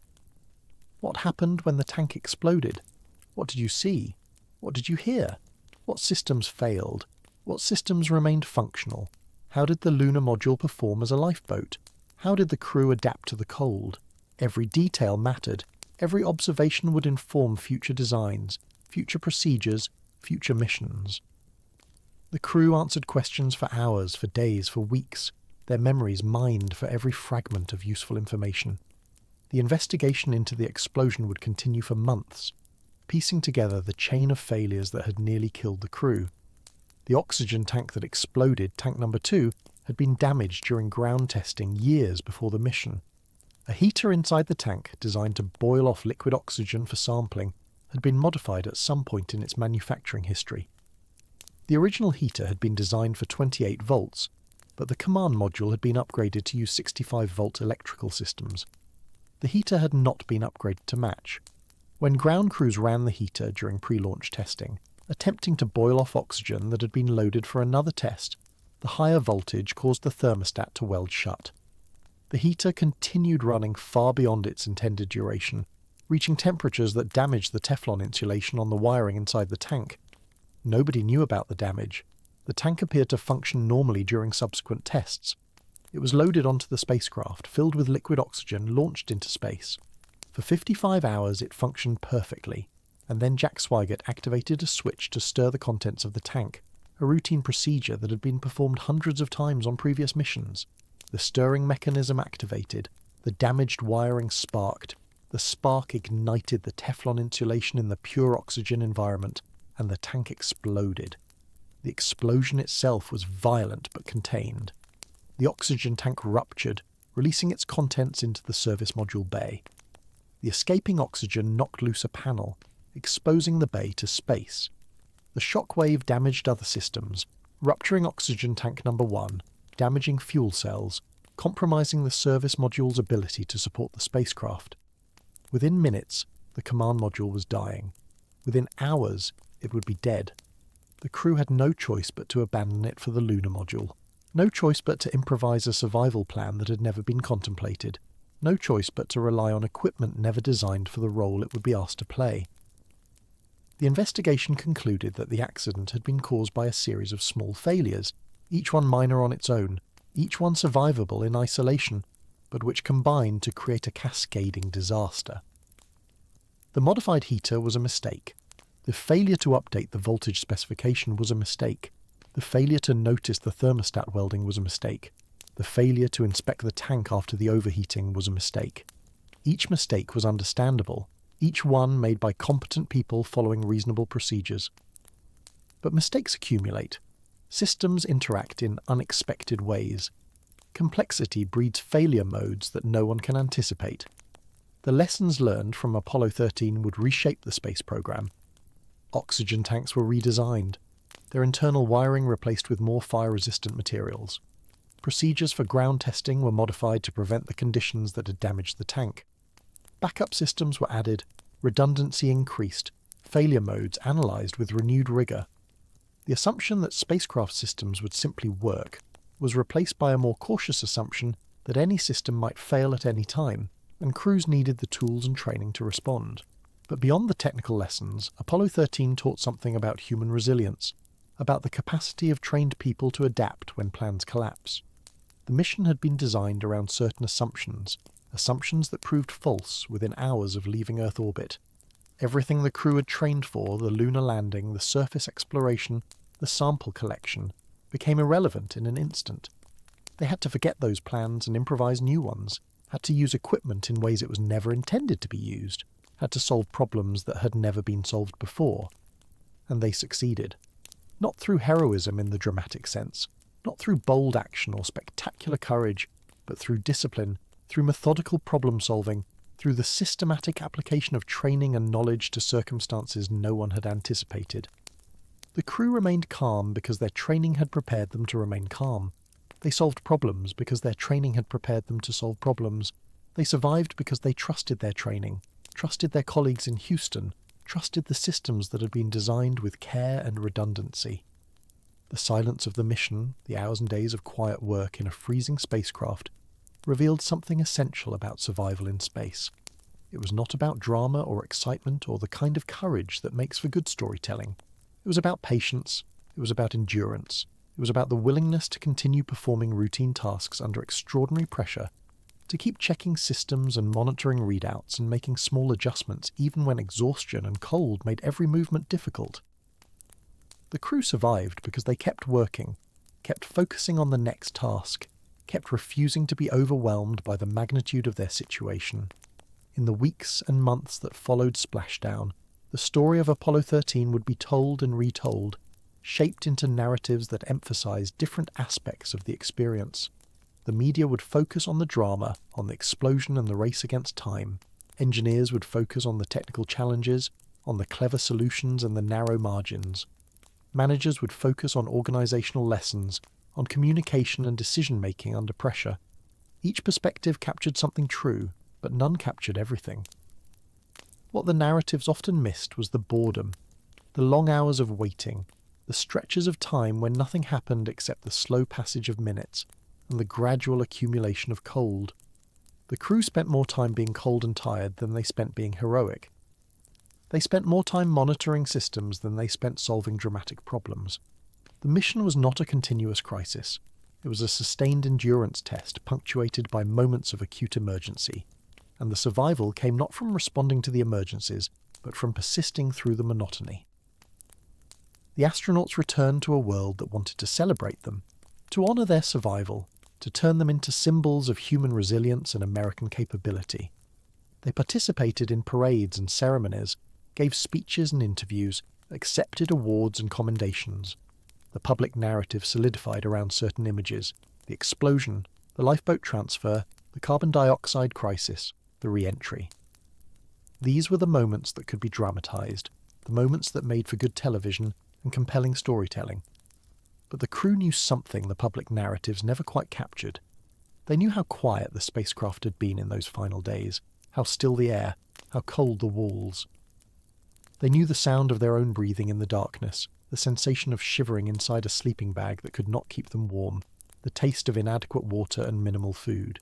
They knew the particular quality of fear that comes not in dramatic moments, but in the quiet stretches between them, the fear that accumulates gradually rather than striking suddenly. They knew that survival had not felt heroic while it was happening. It had felt necessary, inevitable, the only possible response to circumstances that permitted no alternative. They had not chosen to be brave. They had simply done what needed to be done, moment by moment, task by task, until the moments accumulated into hours and the hours accumulated into days and the days finally brought them home. The Pacific Ocean stretched beneath them now, vast and blue and impossibly welcoming after the black void they had inhabited for 4 days. As the command module Odyssey descended through the atmosphere, the heat shield that had seemed so vulnerable during those long cold hours began to perform exactly as designed, absorbing temperatures that exceeded 4,000 degrees Fahrenheit, protecting the fragile aluminum hull and the 3 exhausted men inside from the fury of atmospheric re-entry. The command module had been cold for so long that condensation covered every surface, and the astronauts had genuinely worried about whether the electrical systems would function after exposure to so much moisture.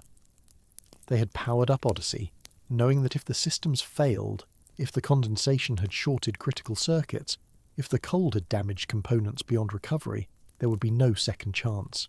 Re-entry would happen regardless of whether they were prepared for it. The Earth's gravity would pull them in whether or not their parachutes would deploy, whether or not their heat shield would hold, whether or not they would survive the final violent minutes of their journey. The communication blackout began as ionized plasma enveloped the spacecraft, cutting off all contact with Houston. For approximately 4 minutes, no signal could penetrate the superheated sheath of gas surrounding the command module. Mission Control fell silent, watching clocks, calculating trajectories, waiting for the moment when communication should resume. The room was crowded now, filled with controllers and managers and engineers who had worked through the crisis and refused to leave before knowing the outcome. They had done everything possible. The trajectory was correct. The procedures had been followed. The power-up sequence had worked. But re-entry was violent and unforgiving, and 4 days of cold and moisture had created uncertainties that no amount of calculation could resolve. The plasma would either dissipate on schedule and reveal a functioning spacecraft, or it would dissipate to reveal silence. There was nothing left to do but wait. The blackout lasted longer than expected. The normal duration was approximately 3 minutes, but as the seconds ticked past and no signal emerged, the tension in Mission Control became almost unbearable. Controllers stared at their consoles, waiting for the telemetry that would confirm the crew was alive and the spacecraft was functioning. The Capcom called repeatedly, seeking any response from Odyssey, his voice steady despite the growing anxiety that filled the room. 87 seconds past the predicted end of blackout, there was still no response. Families watching in the viewing gallery began to fear the worst. Engineers who had believed in their calculations began to doubt. The room held its breath, every eye fixed on screens that remained stubbornly blank, every ear straining for a voice that did not come. And then, breaking through the static and the silence, came the sound of Jack Swigert's voice, calm and professional despite everything he had endured. "Okay, Joe." The words were simple, almost casual, as if he were reporting from a routine training simulation, rather than emerging from the most harrowing rescue in spaceflight history. Mission Control erupted. Controllers who had maintained rigid professional composure for 4 days finally allowed themselves to react. Some cheered. Some wept. Some simply sat in stunned relief, processing the realization that the crew they had fought so hard to save had actually survived. Flight Director Gene Kranz, who had led the White Team through the first critical hours of the crisis, who had uttered the famous words about failure not being an option, permitted himself a moment of visible emotion before refocusing on the remaining tasks. The spacecraft was descending through the atmosphere. The parachutes had not yet deployed. The recovery was not complete.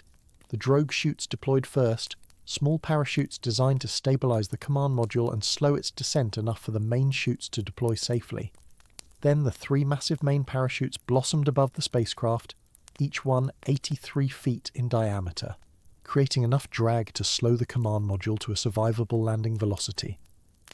Television cameras aboard the recovery ship USS Iwo Jima captured the image of 3 fully inflated parachutes descending against a blue sky. and that image was broadcast around the world to an audience of hundreds of millions who had followed the mission with growing anxiety and hope. The command module splashed down in the Pacific approximately 4 miles from the Iwo Jima, close enough for the recovery helicopters to reach the spacecraft within minutes, close enough to bring the ordeal to a swift conclusion. The splashdown itself was violent, as splashdowns always were. The command module hit the water at approximately 20 miles per hour, and the impact jarred the exhausted crew, adding one final indignity to the long sequence of hardships they had endured. But the spacecraft floated upright, the flotation bags inflated correctly, and within minutes the first recovery helicopter was hovering overhead, lowering swimmers into the water to attach the flotation collar and assist with extraction. The hatch opened, admitting fresh air and sunlight for the first time in 4 days. The astronauts emerged one by one, lifted into the helicopter basket, delivered onto the deck of the Iwo Jima, where medical personnel and naval officers waited to receive them. James Lovell emerged last, the commander whose 30th birthday had occurred during the flight, whose dreams of walking on the moon had ended in the cold darkness between Earth and that distant destination.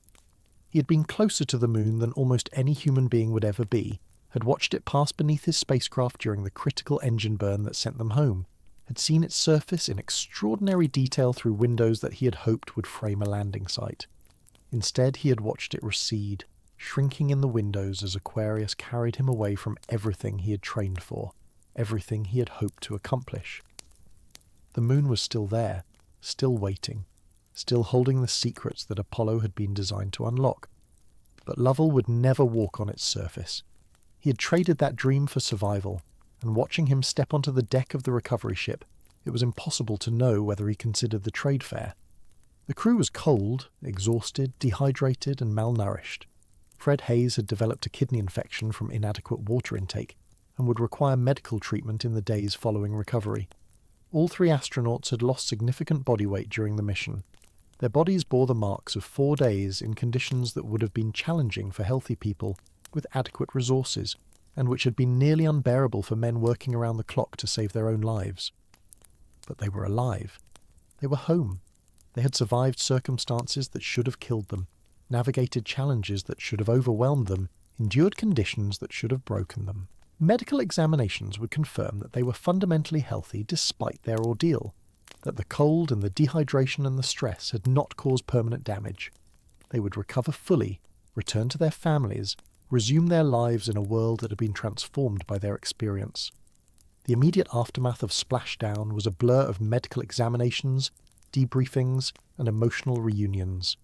The astronauts were flown from the Iwo Jima to American Samoa, then to Hawaii, where they were greeted by their families and by crowds that wanted to celebrate their survival.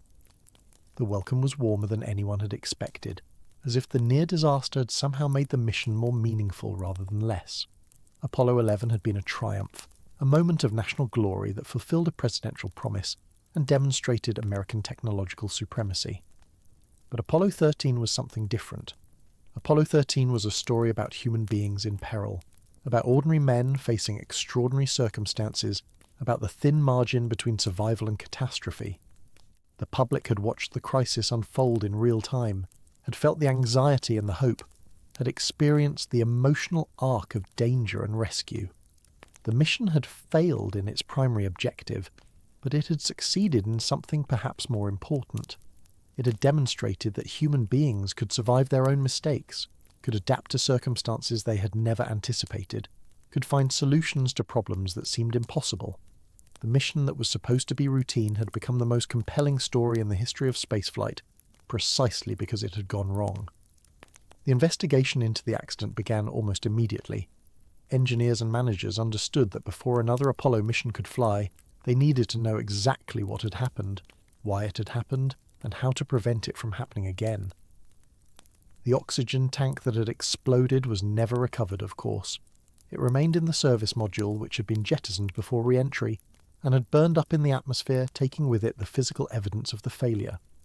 But engineers had extensive data from telemetry, extensive documentation of the tank's history, and extensive knowledge of the systems involved. They could reconstruct what had happened even without examining the wreckage. The story that emerged was a story of small errors accumulating into catastrophe.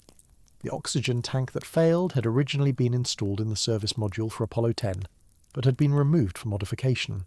During the removal process, the tank had been dropped approximately 2 inches. The drop had seemed insignificant at the time, and the tank had passed subsequent testing without apparent problems. But the drop had damaged a tube inside the tank, creating a vulnerability that would not become apparent until much later. The damaged tank was then installed in the Apollo 13 service module, carrying its hidden flaw into flight. Before launch, during a routine test, controllers had difficulty emptying the tank and had used heaters to boil off the remaining oxygen. The heaters were designed to operate at 28 volts, but the ground equipment at Kennedy Space Center supplied 65 volts. The higher voltage caused the thermostat switches in the heater assembly to weld shut, which meant the heaters could not turn off automatically when the tank reached its design temperature limit. Controllers did not know this had happened.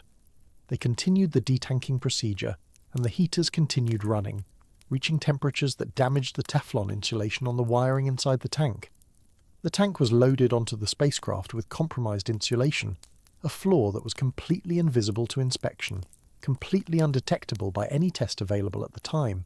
When Jack Swigert activated the fans inside the tank to stir the cryogenic oxygen, approximately 55 hours into the mission, a spark from the damaged wiring ignited the Teflon insulation. Inside the high-pressure, pure oxygen environment of the tank, the insulation burned with extraordinary intensity. The fire increased the pressure inside the tank beyond its design limits, and the tank ruptured explosively. The explosion damaged the second oxygen tank, damaged fuel cells, damaged the high-gain antenna, and blew away an entire panel of the service module's exterior. The bang that the crew heard, the jolt that shook the spacecraft, the cascade of failures that followed, all originated in that single spark, in that small fire, in that moment when accumulated errors finally converged into catastrophe. The investigation revealed something uncomfortable about complex systems and the nature of accident causation. No single person had made a catastrophic error. No single decision had been obviously wrong at the time it was made. The dropped tank had been inspected and tested. The heater procedure had been conducted by competent technicians following established protocols. The damaged insulation had been invisible to any available inspection method.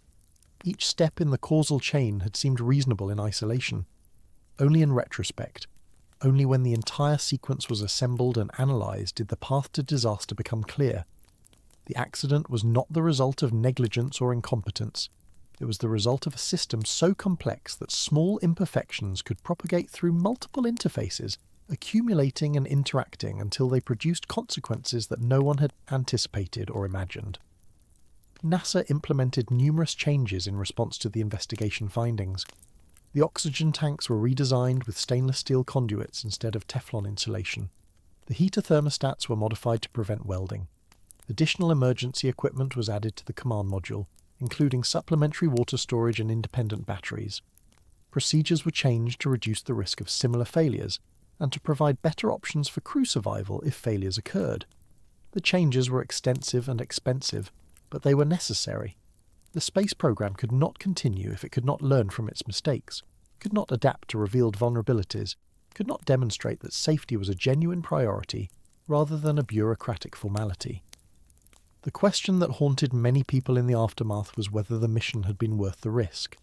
3 men had nearly died. Hundreds of millions of dollars in equipment had been lost. The scientific objectives of the mission had not been accomplished. The moon remained unexplored, its secrets still hidden, its surface still awaiting human footprints in the Fra Mauro highlands. What had been gained that could possibly justify what had nearly been lost? The question was asked in congressional hearings, in editorial pages, in public forums where the future of the space program was debated with increasing intensity. Some argued that the accident proved the program was too dangerous, too expensive, too prone to failure. Others argued that the successful rescue proved the program was capable of responding to crisis, capable of adapting to circumstances, capable of bringing its people home even when everything went wrong. The astronauts themselves struggled with the meaning of their experience. Lovell, in particular, faced the reality that his career as a lunar explorer had ended with Apollo 13.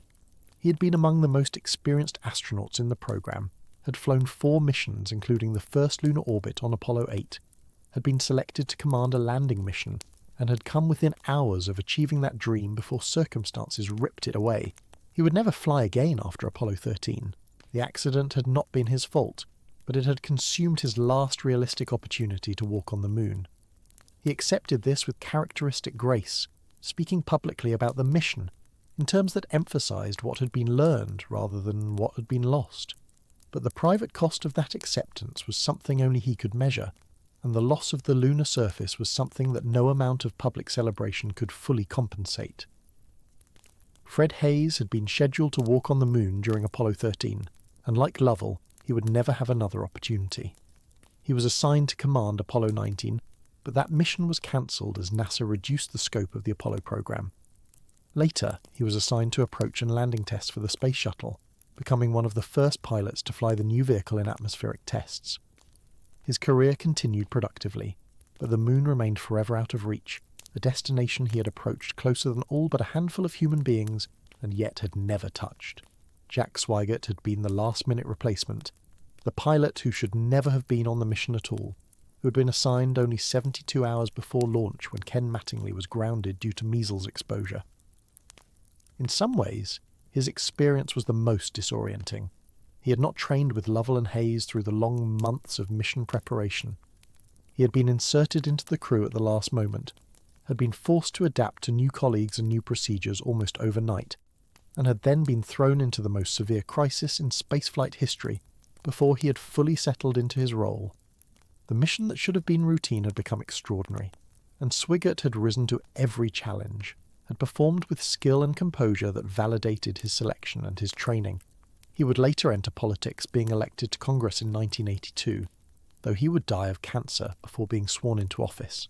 Ken Mattingly, the pilot who had been grounded and who had never contracted measles, played a crucial role in the rescue from his position in mission control. He had worked the simulators continuously during the crisis, testing procedures and configurations, searching for solutions that the crew could implement.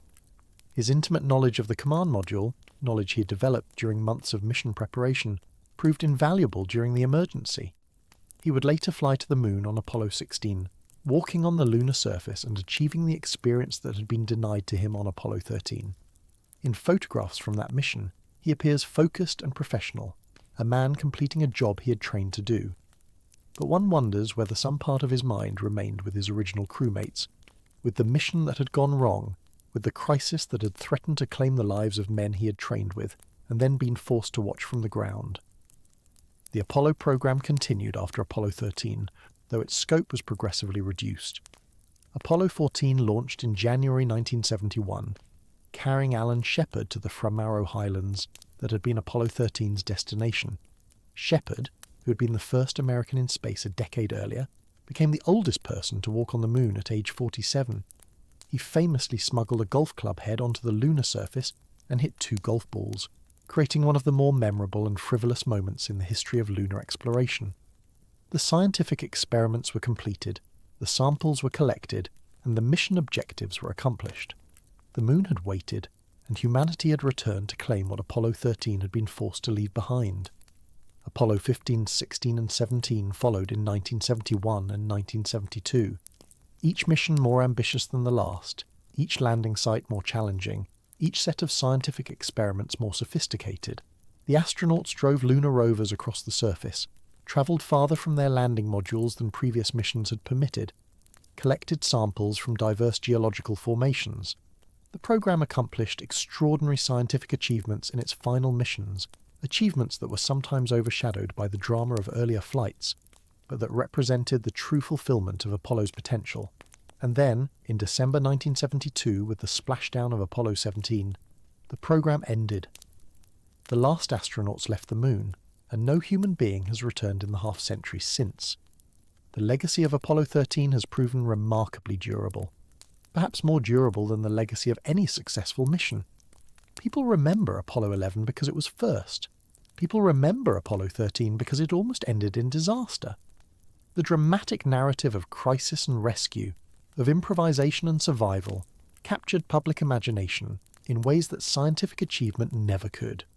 The mission that failed became the mission that defined what human spaceflight could mean, what it could represent, what it could reveal about human capability and human resilience. The film adaptation, released in 1995, directed by Ron Howard and starring Tom Hanks as James Lovell, introduced the story to a new generation and reinforced its cultural significance. The phrase, "Houston, we have a problem," entered everyday language as shorthand for any unexpected crisis, though the actual words spoken had been slightly different and considerably more measured. But the Hollywood version, compelling as it was, inevitably simplified and dramatised the experience. The film emphasised the crisis moments, the tense exchanges, the narrow margins and desperate improvisations. What it could not fully capture was the quiet, the long hours between crises, the sustained endurance that characterised most of the mission. The astronauts did not experience their survival as a continuous high-stakes drama. They experienced it as work, as a series of tasks that needed to be completed, as problems that needed to be solved, as hours that needed to be endured. The dramatic moments were real, but they were punctuated by stretches of time when nothing happened except the slow accumulation of cold and fatigue and the steady marking of hours until the next required action. This is perhaps the truest lesson of Apollo 13, the lesson that dramatic retellings inevitably obscure. Survival in extreme circumstances is rarely dramatic while it is happening. It is methodical, repetitive, exhausting. It requires not heroic bursts of courage, but sustained reserves of patience and discipline. The astronauts survived because they kept doing their jobs, kept following procedures, kept trusting that if they completed each small task correctly, the accumulation of correctly completed tasks would eventually bring them home. They survived because they refused to be overwhelmed by the magnitude of their situation, refused to let fear or exhaustion or despair prevent them from completing the next item on the checklist. The checklist always had a next item. The procedures always had a next step, and as long as there was a next step, there was something to do, something to focus on, something that diverted attention from the vast emptiness outside and the terrifying fragility within. The spacecraft that carried them home, the lunar module Aquarius, was jettisoned shortly before re-entry. It had been designed to land on the moon, and had served instead as a lifeboat. It had been designed to support 2 men for 2 days, and had supported 3 men for 4 days. It had been pushed beyond every parameter its designers had established, and it had performed flawlessly throughout. As it separated from the command module and began its own descent toward Earth's atmosphere, it carried with it the evidence of everything the crew had endured: the modified carbon dioxide scrubbers, the improvised procedures, the systems that had been jury-rigged and coaxed into configurations never anticipated. Aquarius burned up in the atmosphere, leaving no physical trace of the role it had played. But its legacy endured in the lessons learned, in the procedures developed, in the understanding gained about how to survive when survival itself seemed impossible. The command module Odyssey survived re-entry and splashdown and was recovered by naval forces. It was transported to Kansas, to the Kansas Cosmosphere and Space Center, where it remains on display to this day. Visitors can examine the spacecraft that carried 3 men through the most harrowing journey in the history of human spaceflight, can see the cramped quarters and the primitive controls and the systems that seem almost impossibly crude by modern standards. They can try to imagine what it would have been like to spend 4 days in that small space, with temperatures dropping toward freezing, with water running out, with uncertainty about whether the systems would function when they were needed most. They can try to imagine the quiet, the stillness, the long hours of waiting. Most cannot. The experience is too far removed from anything in ordinary life, too dependent on context and circumstance that cannot be reconstructed. The men who flew Apollo 13 aged and eventually passed from the world, as all men do. Frank Hayes is the last surviving member of the crew as of this telling, still giving interviews, still reflecting on a mission that defined his life more than half a century ago.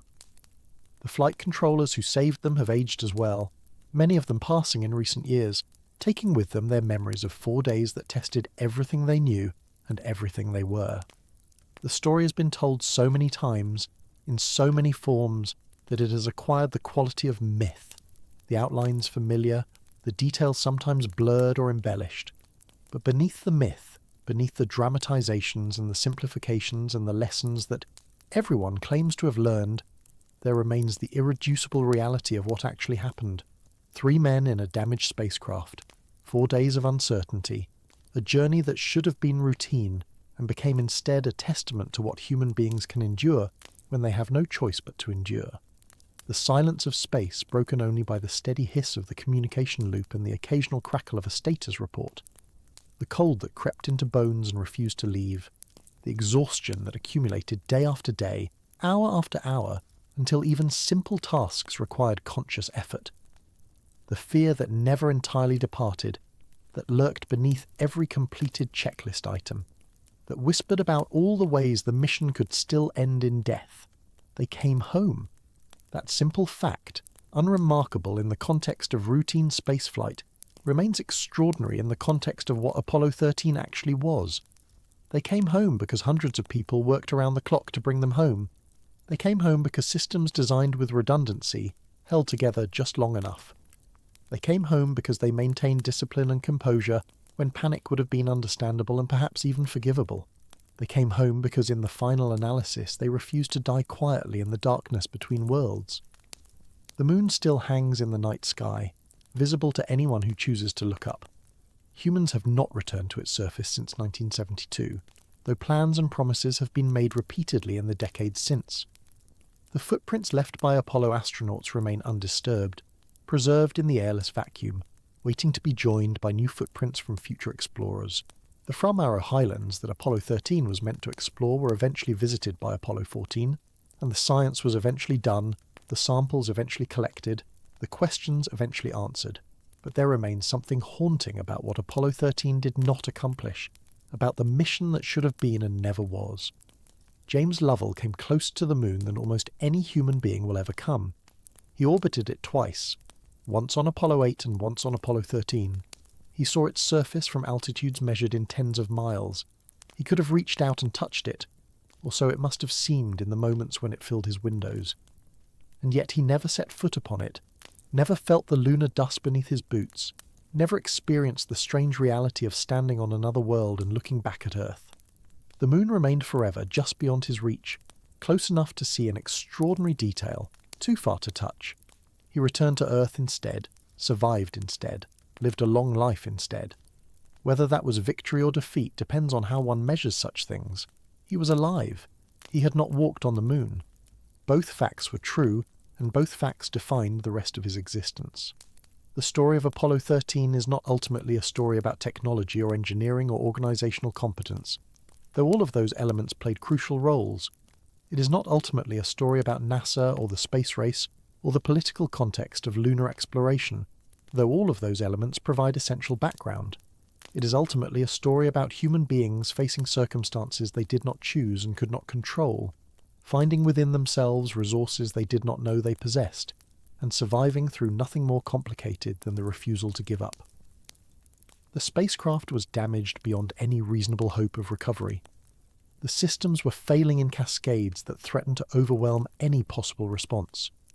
The margin for error was so thin that a single mistake, a single miscalculation, a single moment of inattention could have ended everything. And yet 3 men kept working, kept focusing, kept completing the next task on the endless list of tasks that stood between them and home. In the final hours of the mission, as the crew prepared for re-entry and the world watched and waited, the outcome remained genuinely uncertain. The procedures were untested, the systems were compromised, the spacecraft had been through an ordeal that no one had anticipated and no one could fully assess. When the communication blackout stretched longer than expected, when the seconds ticked past without any word from the descending command module, it was possible to believe that everything had been for nothing, that all the effort and ingenuity and determination had failed in the end. The silence was complete. The waiting was unbearable. And then, breaking through at last, came the voice of a man who had spent 4 days in the cold darkness, who had watched his dream of walking on the moon evaporate, who had endured conditions that would have broken lesser individuals, and who spoke now with nothing in his voice except calm professionalism and the quiet satisfaction of a job completed. The parachutes had deployed, the spacecraft was descending, the crew was coming home. They had entered the silence as explorers, bound for the moon, carrying the hopes and expectations of a nation. They emerged from the silence as survivors, bearing a different kind of wisdom, carrying a different kind of message. The universe is vast and indifferent and filled with hazards that can destroy the unprepared and the unlucky. But human beings can navigate that universe, can adapt to circumstances they never anticipated, can find solutions to problems that seem impossible. They can survive if they are trained well enough, supported well enough, determined enough to keep working through the fear and the exhaustion and the cold. The silence that surrounded Apollo 13 was not the silence of death. It was the silence of concentration, of focus, of 3 men and hundreds of their colleagues working together across the void to achieve something as simple and as profound as bringing everyone home alive. The stars remain where they have always been, distant and cold and unreachable by any technology currently in human possession. The moon remains where it has always been, close enough to tempt but far enough to challenge. The lessons of Apollo 13 remain where they have always been, embedded in the training programs and procedures and organizational cultures of every institution that sends human beings into hostile environments. And somewhere in that constellation of lessons and legacies, there remains the simple truth that the crew discovered during their 4 days in the cold. Survival is not dramatic. It is not glamorous. It is not the kind of story that makes for exciting entertainment. Survival is quiet and methodical and exhausting. It is the steady accumulation of correctly completed tasks. It is the refusal to be overwhelmed. It is the decision, renewed moment by moment, to keep working rather than surrender. The command module splashed down. The parachutes had held. The heat shield had protected them. The systems had functioned despite everything. 3 men who should have died in the cold darkness between Earth and Moon climbed instead into a helicopter basket and were lifted toward the deck of a waiting ship, toward warmth and water and food and rest, toward a world that had watched and worried and hoped. They were home. They were alive. They had survived the quietest and longest and most exhausting ordeal in the history of human spaceflight. And in surviving, they had taught everyone who came after them something essential about what it means to face the void and refuse to be consumed by it. The moon still waits. Perhaps one day humans will return, will finish what Apollo began, will establish permanent presence on that ancient and silent world. When they do, they will carry with them the lessons of every mission that came before, including the mission that never landed, the mission that became instead a different kind of achievement. They will carry the lesson that survival in space is earned through discipline and patience, and the steady refusal to give up. They will carry the memory of 3 men in a freezing spacecraft, monitoring systems and completing checklists, and waiting through the long hours for circumstances to change. And they will understand, perhaps better than those of us who have never left the Earth can understand, that the void is not empty. It is filled with danger and beauty and possibility, and it yields its secrets only to those who are willing to pay the price it demands. The silence between Earth and Moon is not truly silent. It hums with the radiation of distant stars, with the whisper of solar wind, with the echoes of a universe still expanding from its violent birth. Into that silence, human beings have projected their voices, their hopes, their machines, their dreams.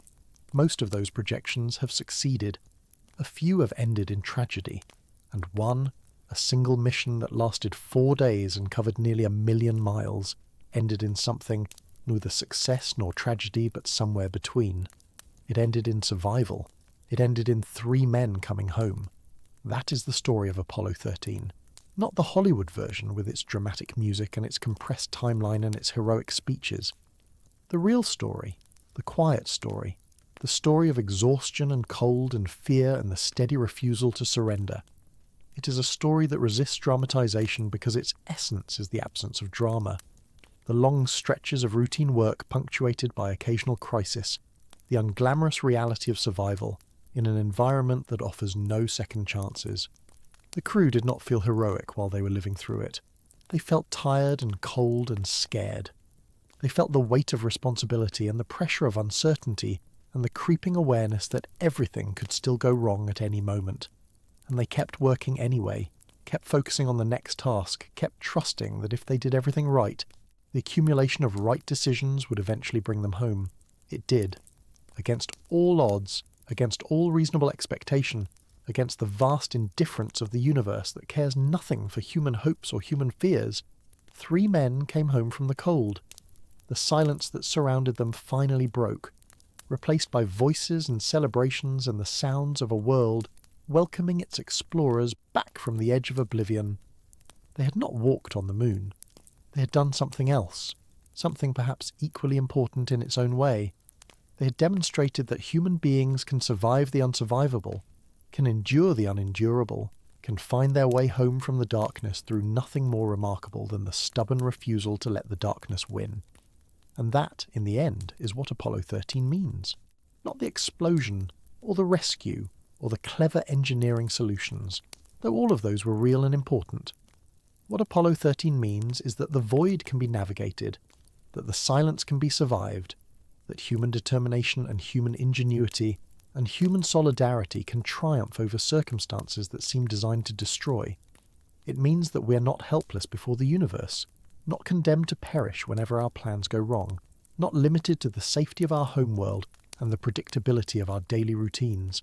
We can venture out, we can face the unknown, we can confront our own mortality in the cold spaces between worlds, and we can come back. The crew of Apollo 13 proved that, in the longest 4 days in the history of human spaceflight.